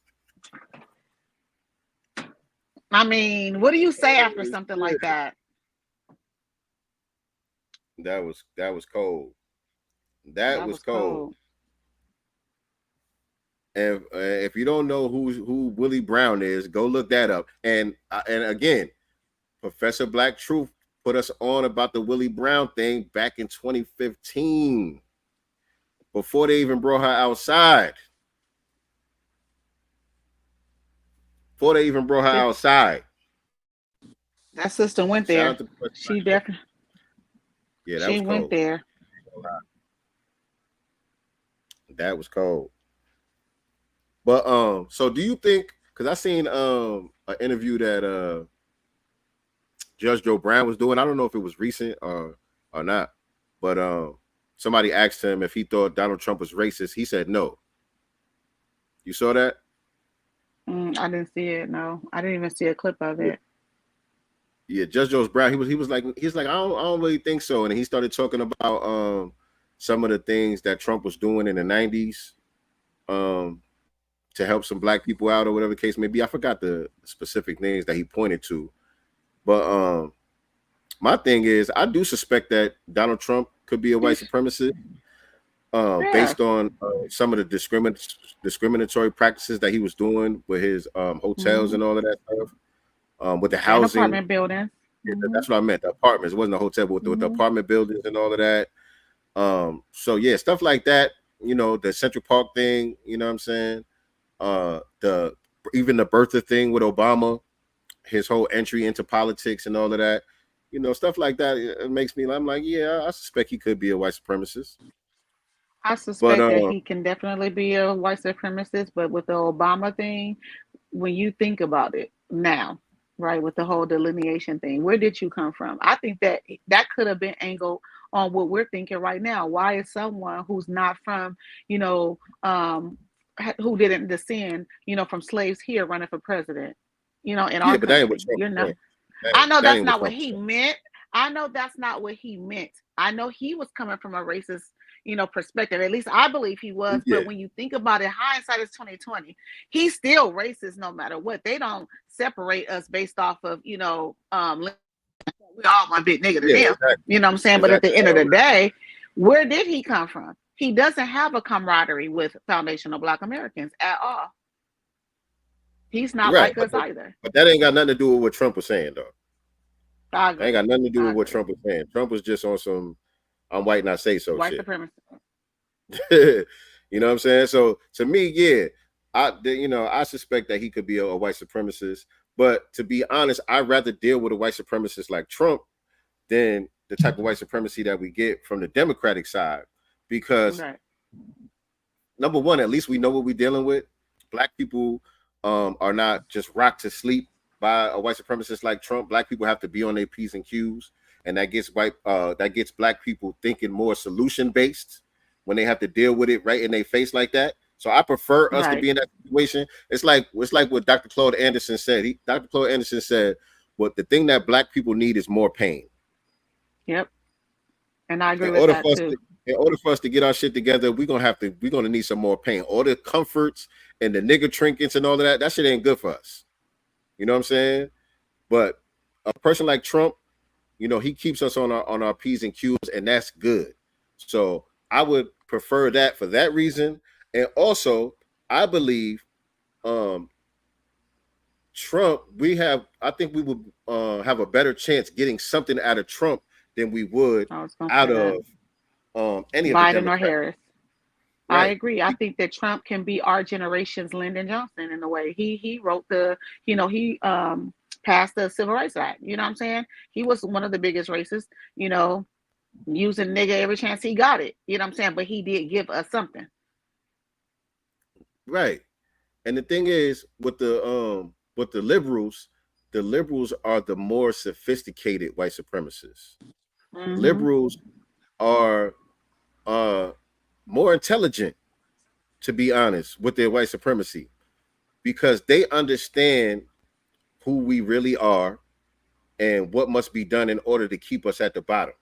They know that they have Right. to rig the game in order to keep us at the bottom. But a white supremacist like Trump, who's more egotistical and more cocky, he really believes that black people are just innately inferior, and that Yes. even if the game is fair, that they can still win. Right. You know what I'm saying? Right. He's So on he that like, low oh, IQ shit. right. So like, we can give the niggas, some tangibles. They ain't gonna do nothing with it anyway. He's one of They're the just type gonna of buy white some tennis supremacists shoes. that believe that, right? He's the one Right. that believes that type of shit. Like, they ain't gonna do nothing with it anyway. Give it to him. Just give it to him. Hey, give me the executive order. I'll sign it right now. They Right. get what they want. What they want? Tangibles. Where do I sign? That nigga will give it up. Well, what But I'm hoping too the liberals, is they know better.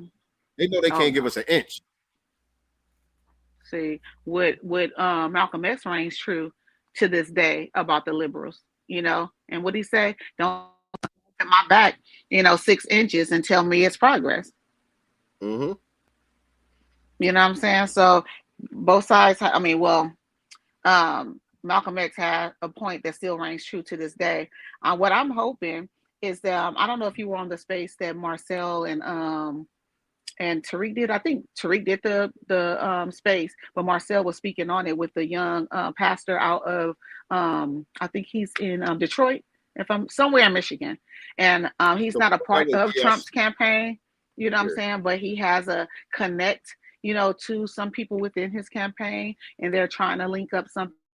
Tariq and Marcel can maybe, chop it up with him, or at least some people, on his team, to maybe put forth some tangibles. I think that we need a seat at that table.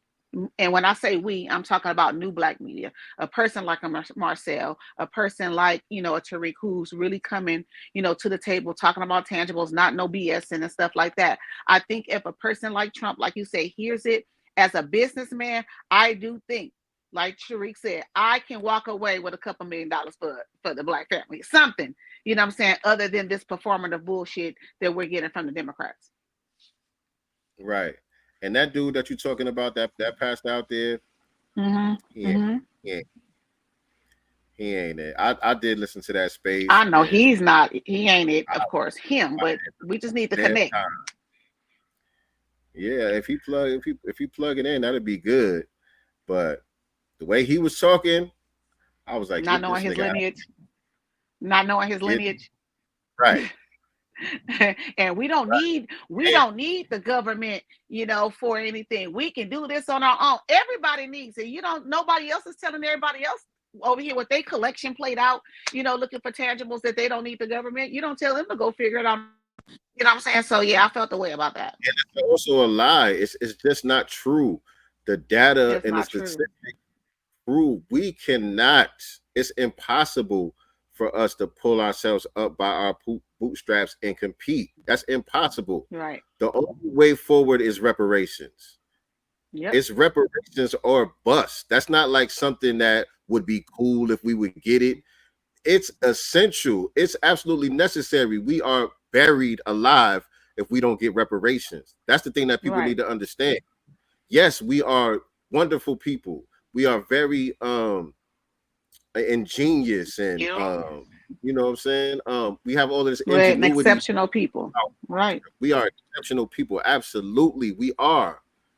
But the game has been rigged so much against us that we absolutely cannot compete without being repaired, family. It's impossible. It's impossible. So maldistributed everything worth something into the hands of the white community. Anything that's worth anything has been maldistributed into the hands of the white supremacy. They control all the levers of power, the economics, the useful land, everything. Do you know what I'm saying? The court system, everything is rigged against us. It's impossible for us to just circle our wagons amongst ourselves and bring ourselves up to a level of competition. It's not going to happen.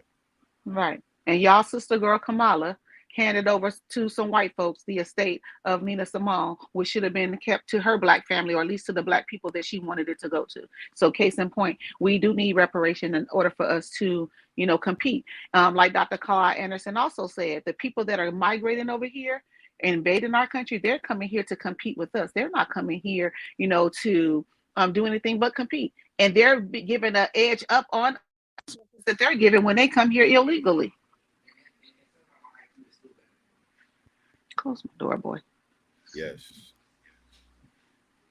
So reparations is definitely necessary. And I think that's what I think the masses of us do not understand. And that people think that she's going to come in and be some type of savior against racism, you know, for black people, when she's here to maintain white supremacy. That's what she's here to do. That's going to be her job, is to continue to maintain white supremacy. Either one is going to maintain white supremacy. You know what I'm saying? But can we get some tangibles on top of that? Y'all maintaining, we still need some tangibles. Right. That's my thing. That's my thing. I just think the Democrats are better at it. They better at maintaining the status quo than somebody like Trump would be. Trump will fumble the ball.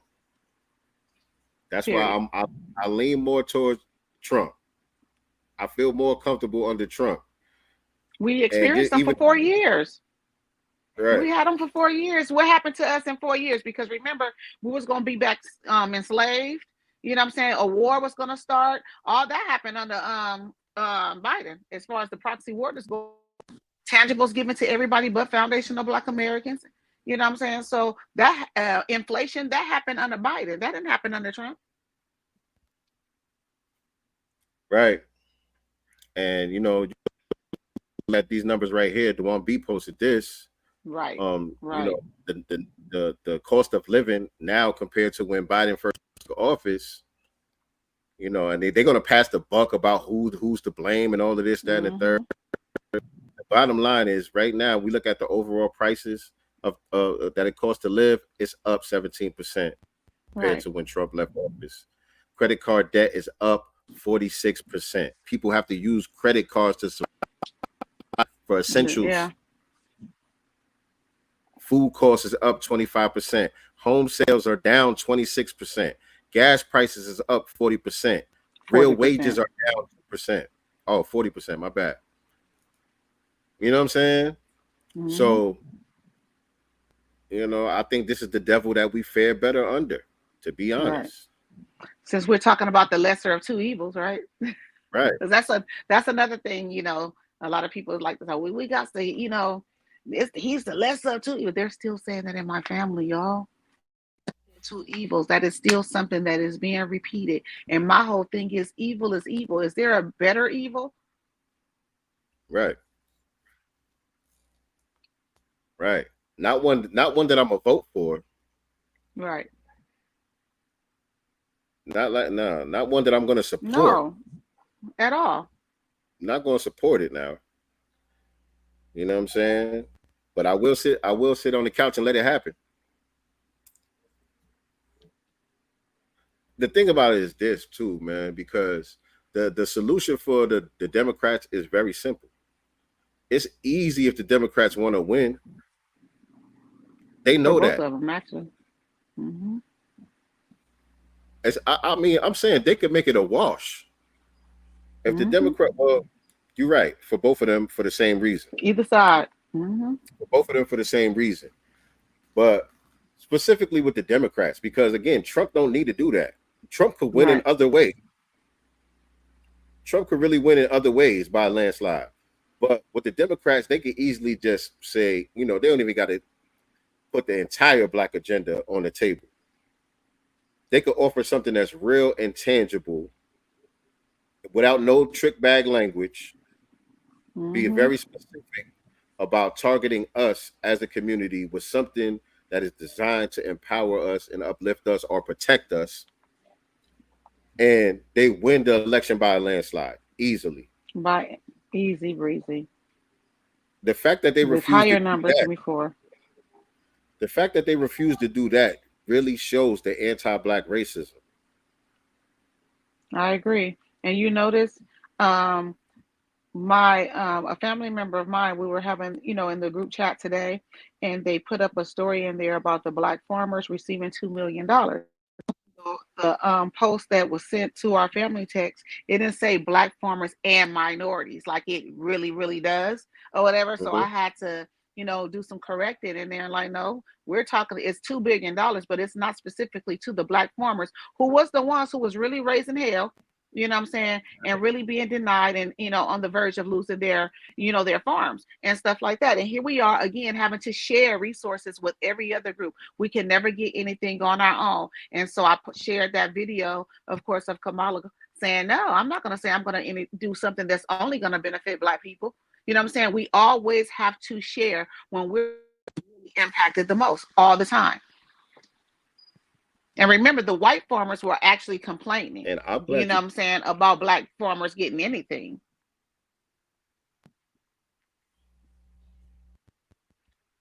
I'm glad that you brought that up, because I definitely wanted to talk about that, because this is the thing that they're going to be trying to stand on, wave as some type of accomplishment. Yep. Something that they did for black people. And so where is it? It's right above. I put the an article fact in check. here about it. You want me to put it at the bottom? I got it. Okay. I got it. And my thing is probably freezing up because I opened up another tab. Am I good? Is my audio good? You're fine. You're fine. Okay. So as a matter of fact, why don't you go ahead and read it, because I feel like mine is going to be a little delayed. Okay. So this is an article from You got to read the whole thing.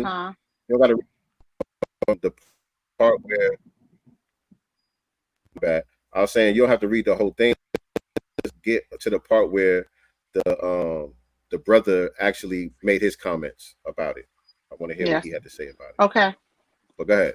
All right. So again, this is abcnews.com.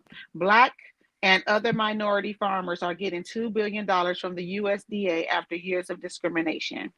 All right, so Columbia, Missouri, the Biden administration has doled out more than $2 billion in direct payments for Black and other minority farmers discriminated against by the U.S. Department of Agriculture, the president announced on Wednesday. All right, so let me go down to our brother's comment.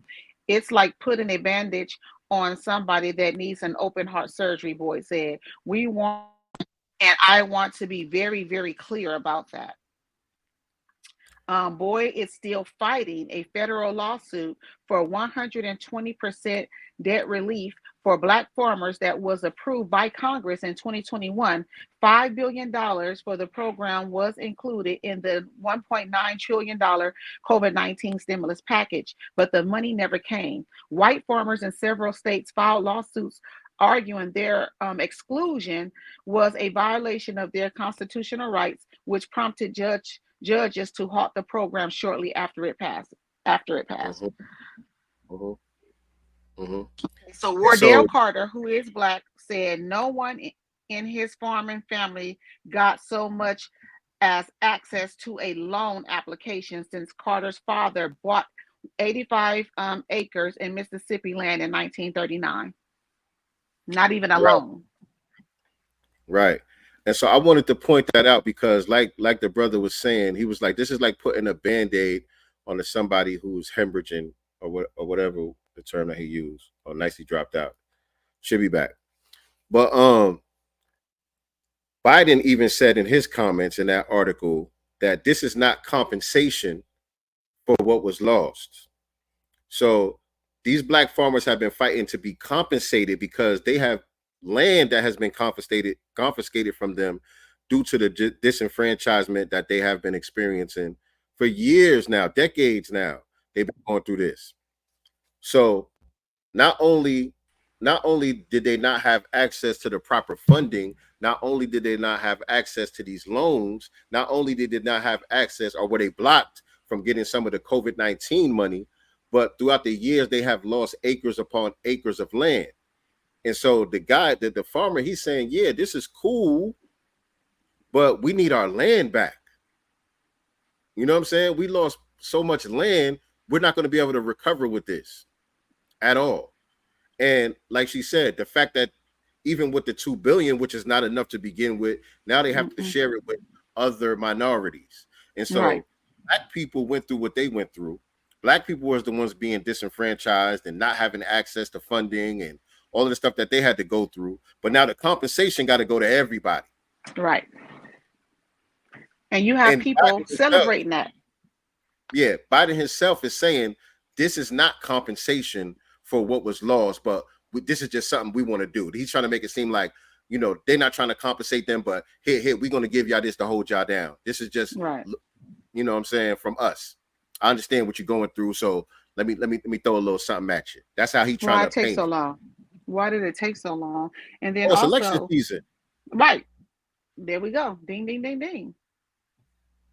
Ding, ding, ding. It's election season. So let me throw these Negroes a bone right now. You know what I'm saying? Something to pacify them so black people can start celebrating, which a lot of black people are, hence the ones in my family, as if this was a win, and it wasn't.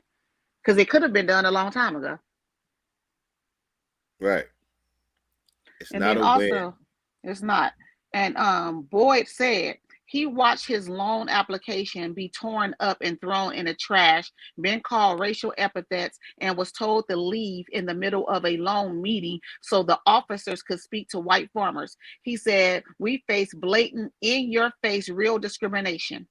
And I did personally.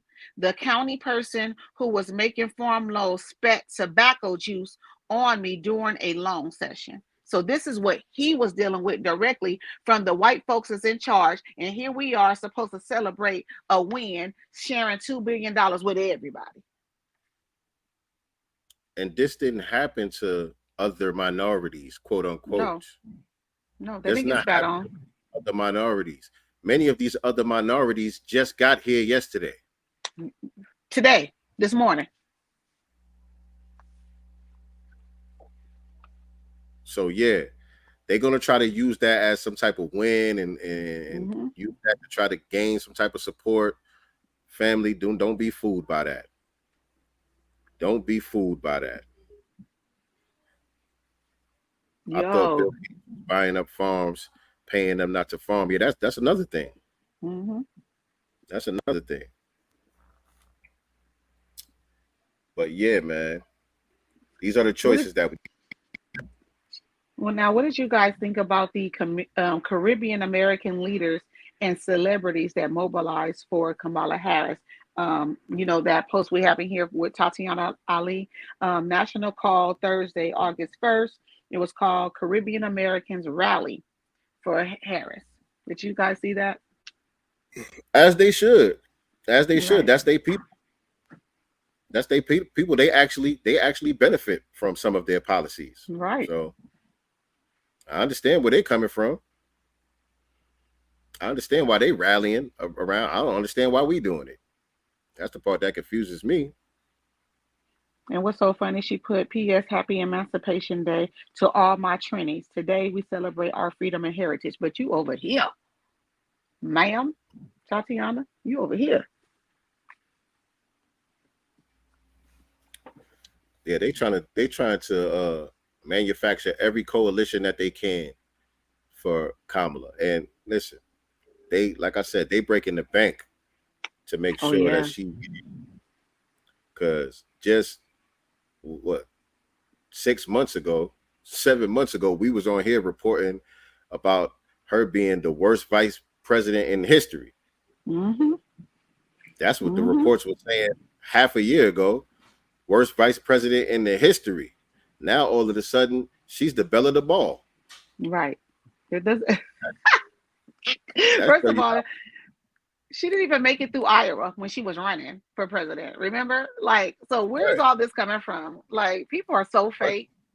Her campaign crashed and burned before it even got out the gate. Before the match was Now, struck real good. now she's got dang, she's got dang Mother Coretta Scott Teresa. King, Rosa Man. Parks.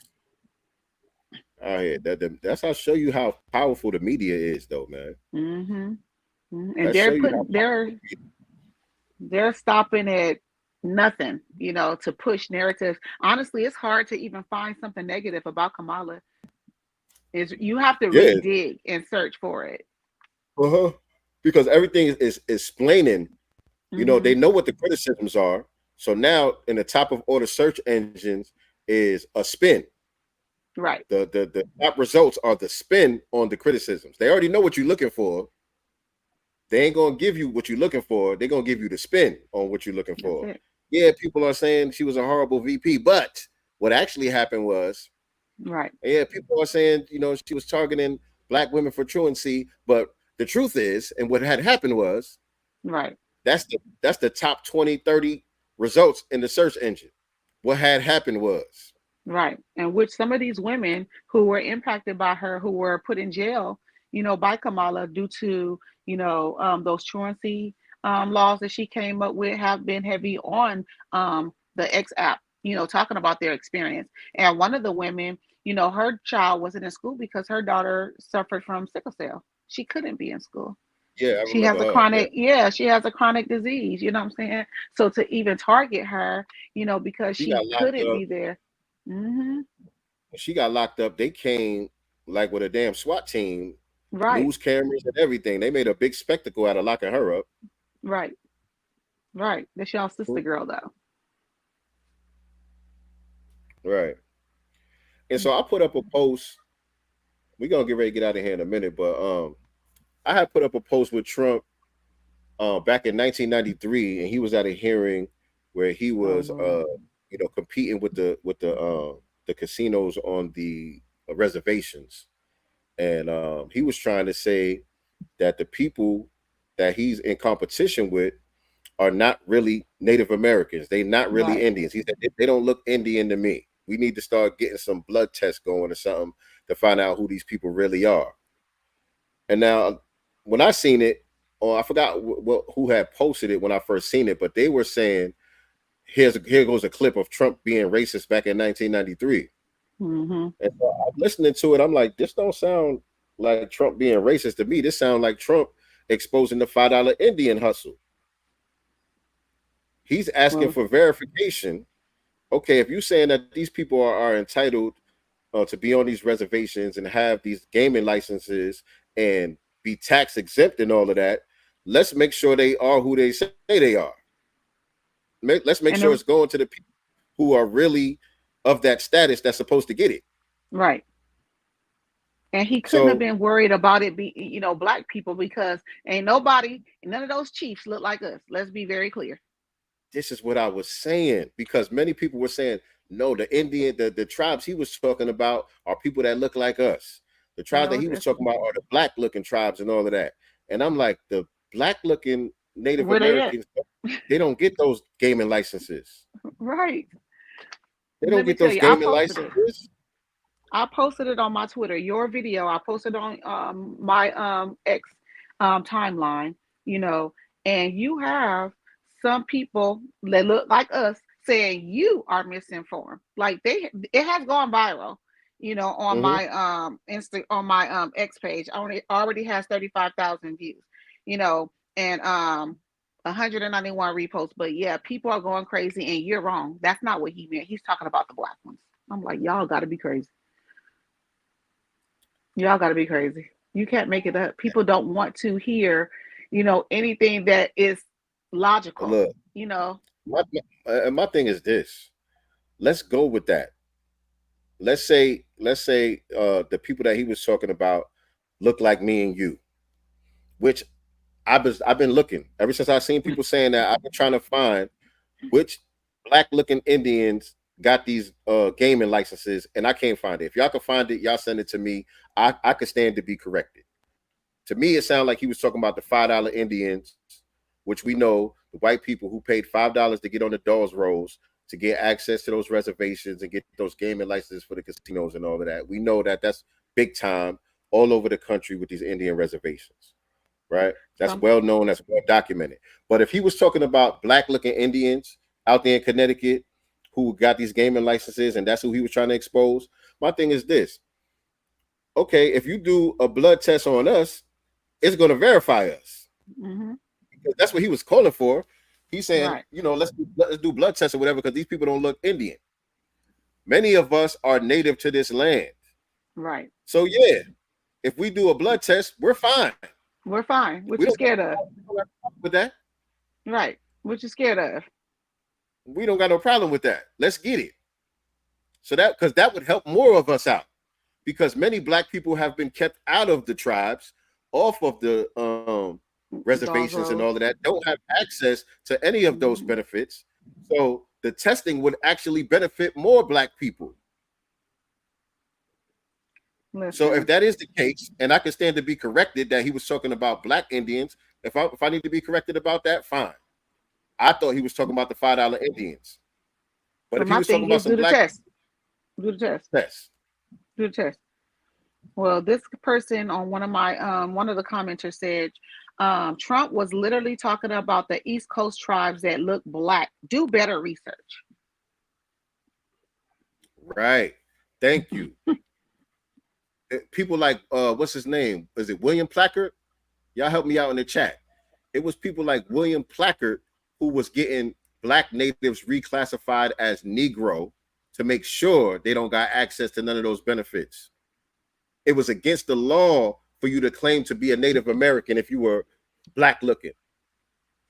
If you were dark skinned, black looking, you look like the niggas that they had on the plantation. It was against the law for you to claim being Native American. You would get locked up. Walter Placard, thank you. It was Walter Placard who was, and many others like him, not just him. He's one of the more famous ones. Many others like him around the country who went to work to reclassify many of the black natives as Negro so that they would not be able to access those reservations and those casinos and all of that. So who are these black natives that y'all talking about that got these gaming licenses? Because I can't find them. Right. There's not one. Somebody said, do you realize he's talking about the black ones, right? The ones from Foxwoods Casino. Like, who cares?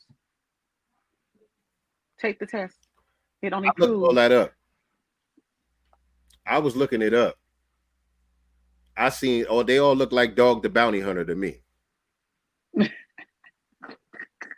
And some people are putting pictures of these white, chiefs and stuff like that. So it's, a few in there that's, trying to discredit the post, but there's several on here who's like, nah, he's talking about these ones right here that look just like your typical Caucasian.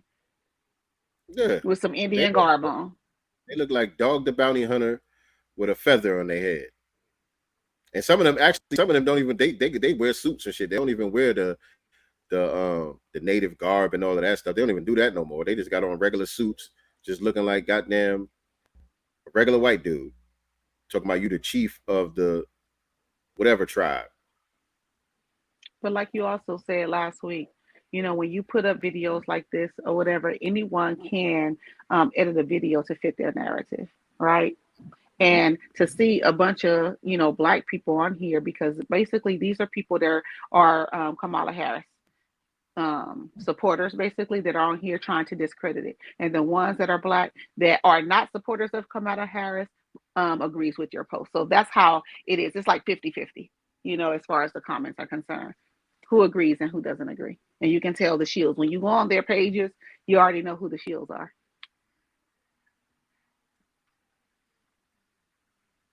And they just want to point out Trump's racism. They're all racist, y'all.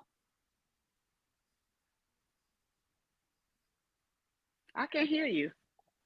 I was muting it. I was talking to Seven. Oh. Say peace. Oh, okay. Okay. Hey, Seven, welcome home.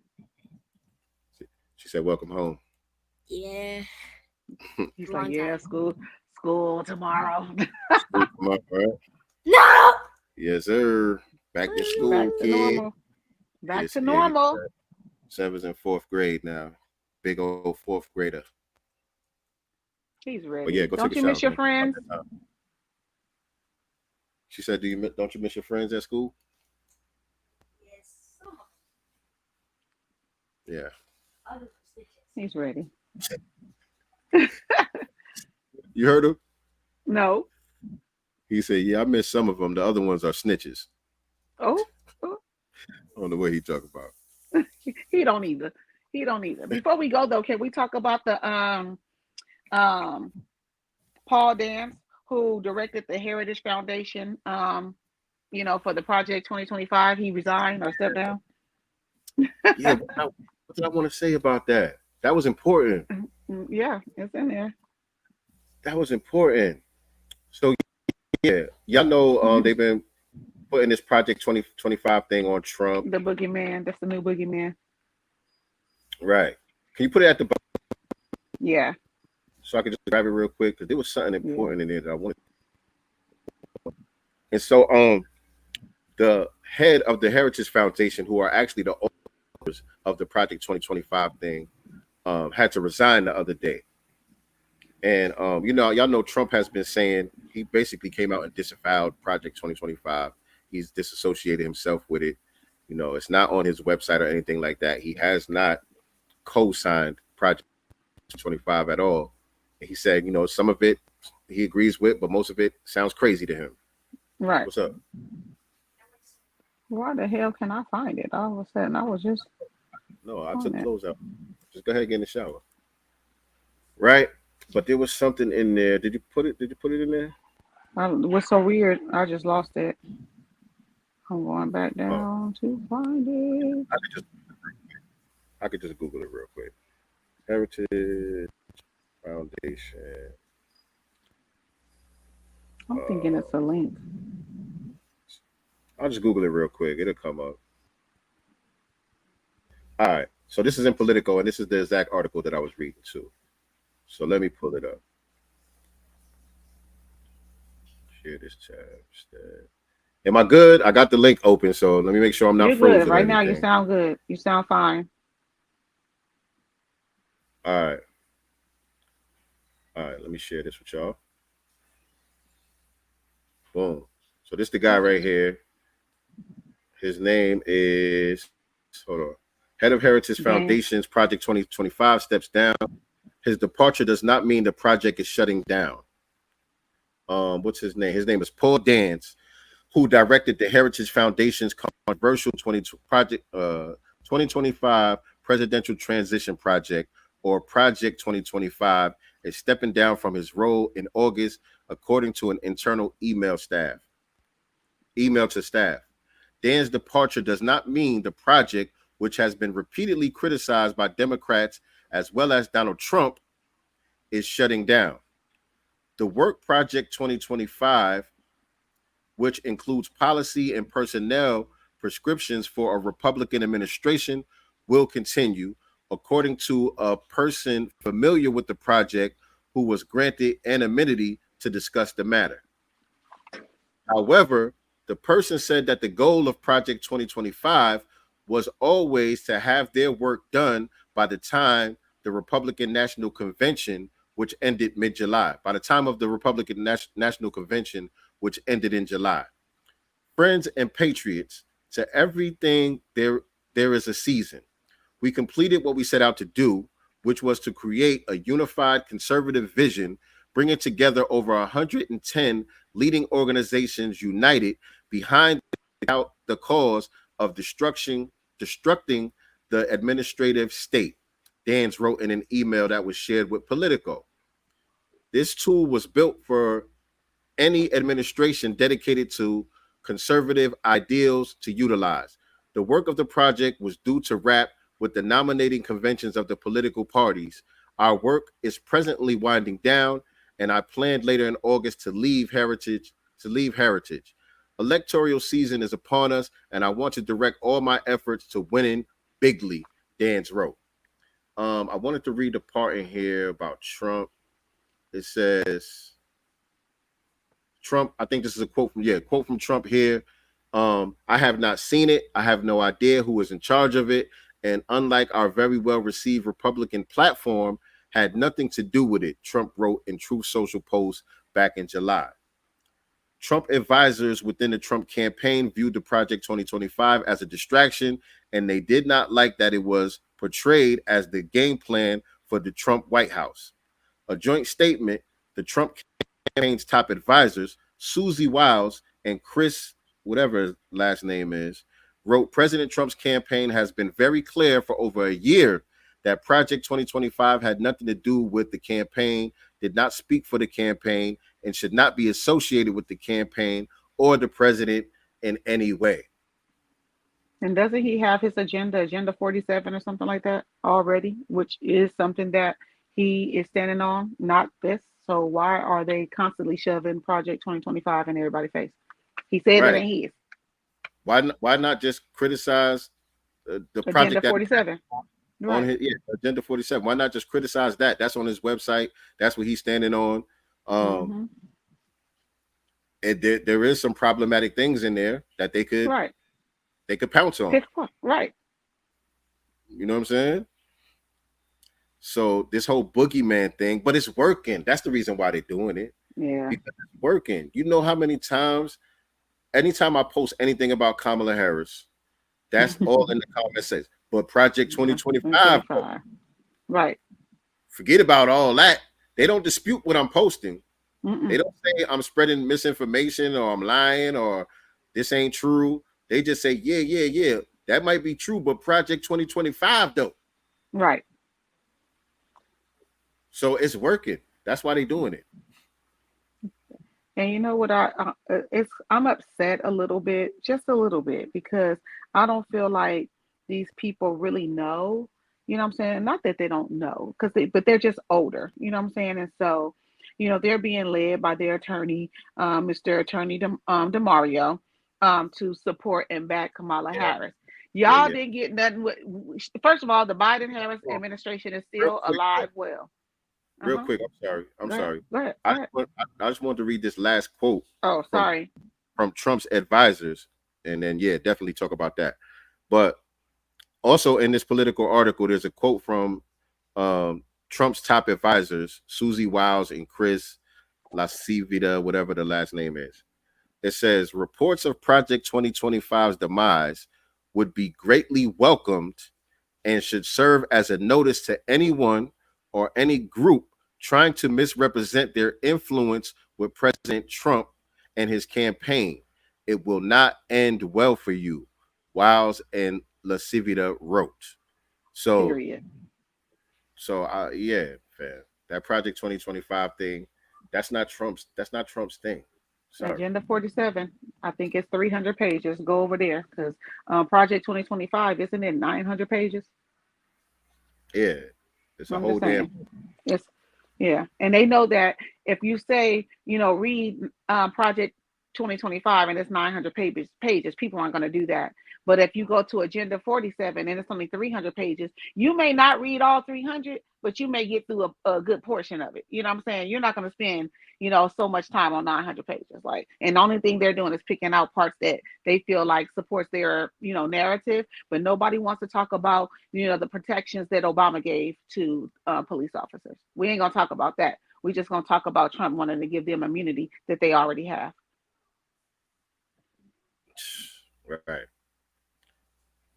Right. But yeah, you were saying about the Tulsa survivors. Yeah, they endorsed Kamala. They endorsed Kamala, and I'm sure this is at the, you know, during the leadership of their attorney, DeMario. It says the survivors are sending this statement in support of Vice President Kamala Harris as individuals and not on behalf of the Justice for Greenwood Foundation. It says, as the last living survivors of the Tulsa race massacre Senatarian civil rights activists and proud Black women, it is with great pride and affection that we offer our full support to Vice President Kamala Harris as she seeks the Democratic nomination for President of the United States of America. Y'all ain't gonna get man cent. Y'all ain't gonna get man cent more than likely under Trump, but you sure as hell ain't gonna get it under them, because if they were gonna do something, they would do it now. Right now, Biden and Harris are still in power as we speak. Do it now. What we waiting on? They're gonna do the same thing with them like they doing with the Black farmers. You know what I'm saying? They're gonna make sure that they good. You know what I'm saying? Themselves, those individuals, you know, live out their last days comfortably. They'll make sure that they're taken care of, or whatever the case may be. But I'm, you know, can't be mad at them at all. You know what I'm saying? They just like our aunties and our grandmamas. And exactly. I agree, and it's sad that they're doing that. And now I was in the comments, so if y'all want to go over there on that post, because I was all up in the comments, you know what I'm saying? So people have kind of been going back and forth with me for a few days. But look, I've been pointing that out about Attorney DeMario for a long time now. You have. He's been very buddy with the Crumps, very shillish, usual suspects. He's very been very buddy, you know what I mean, this whole time. And so I've always looked at him with a little side eye anyway.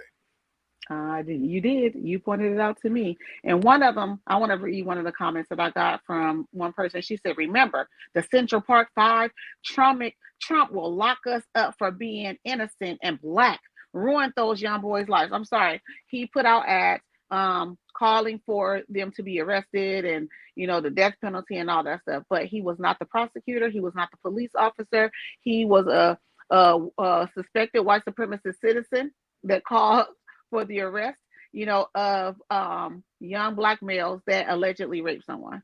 You know what I'm saying? And he probably was just going by what was on the news. I'm not justifying what he said, but he was not the arresting officer or the prosecutor.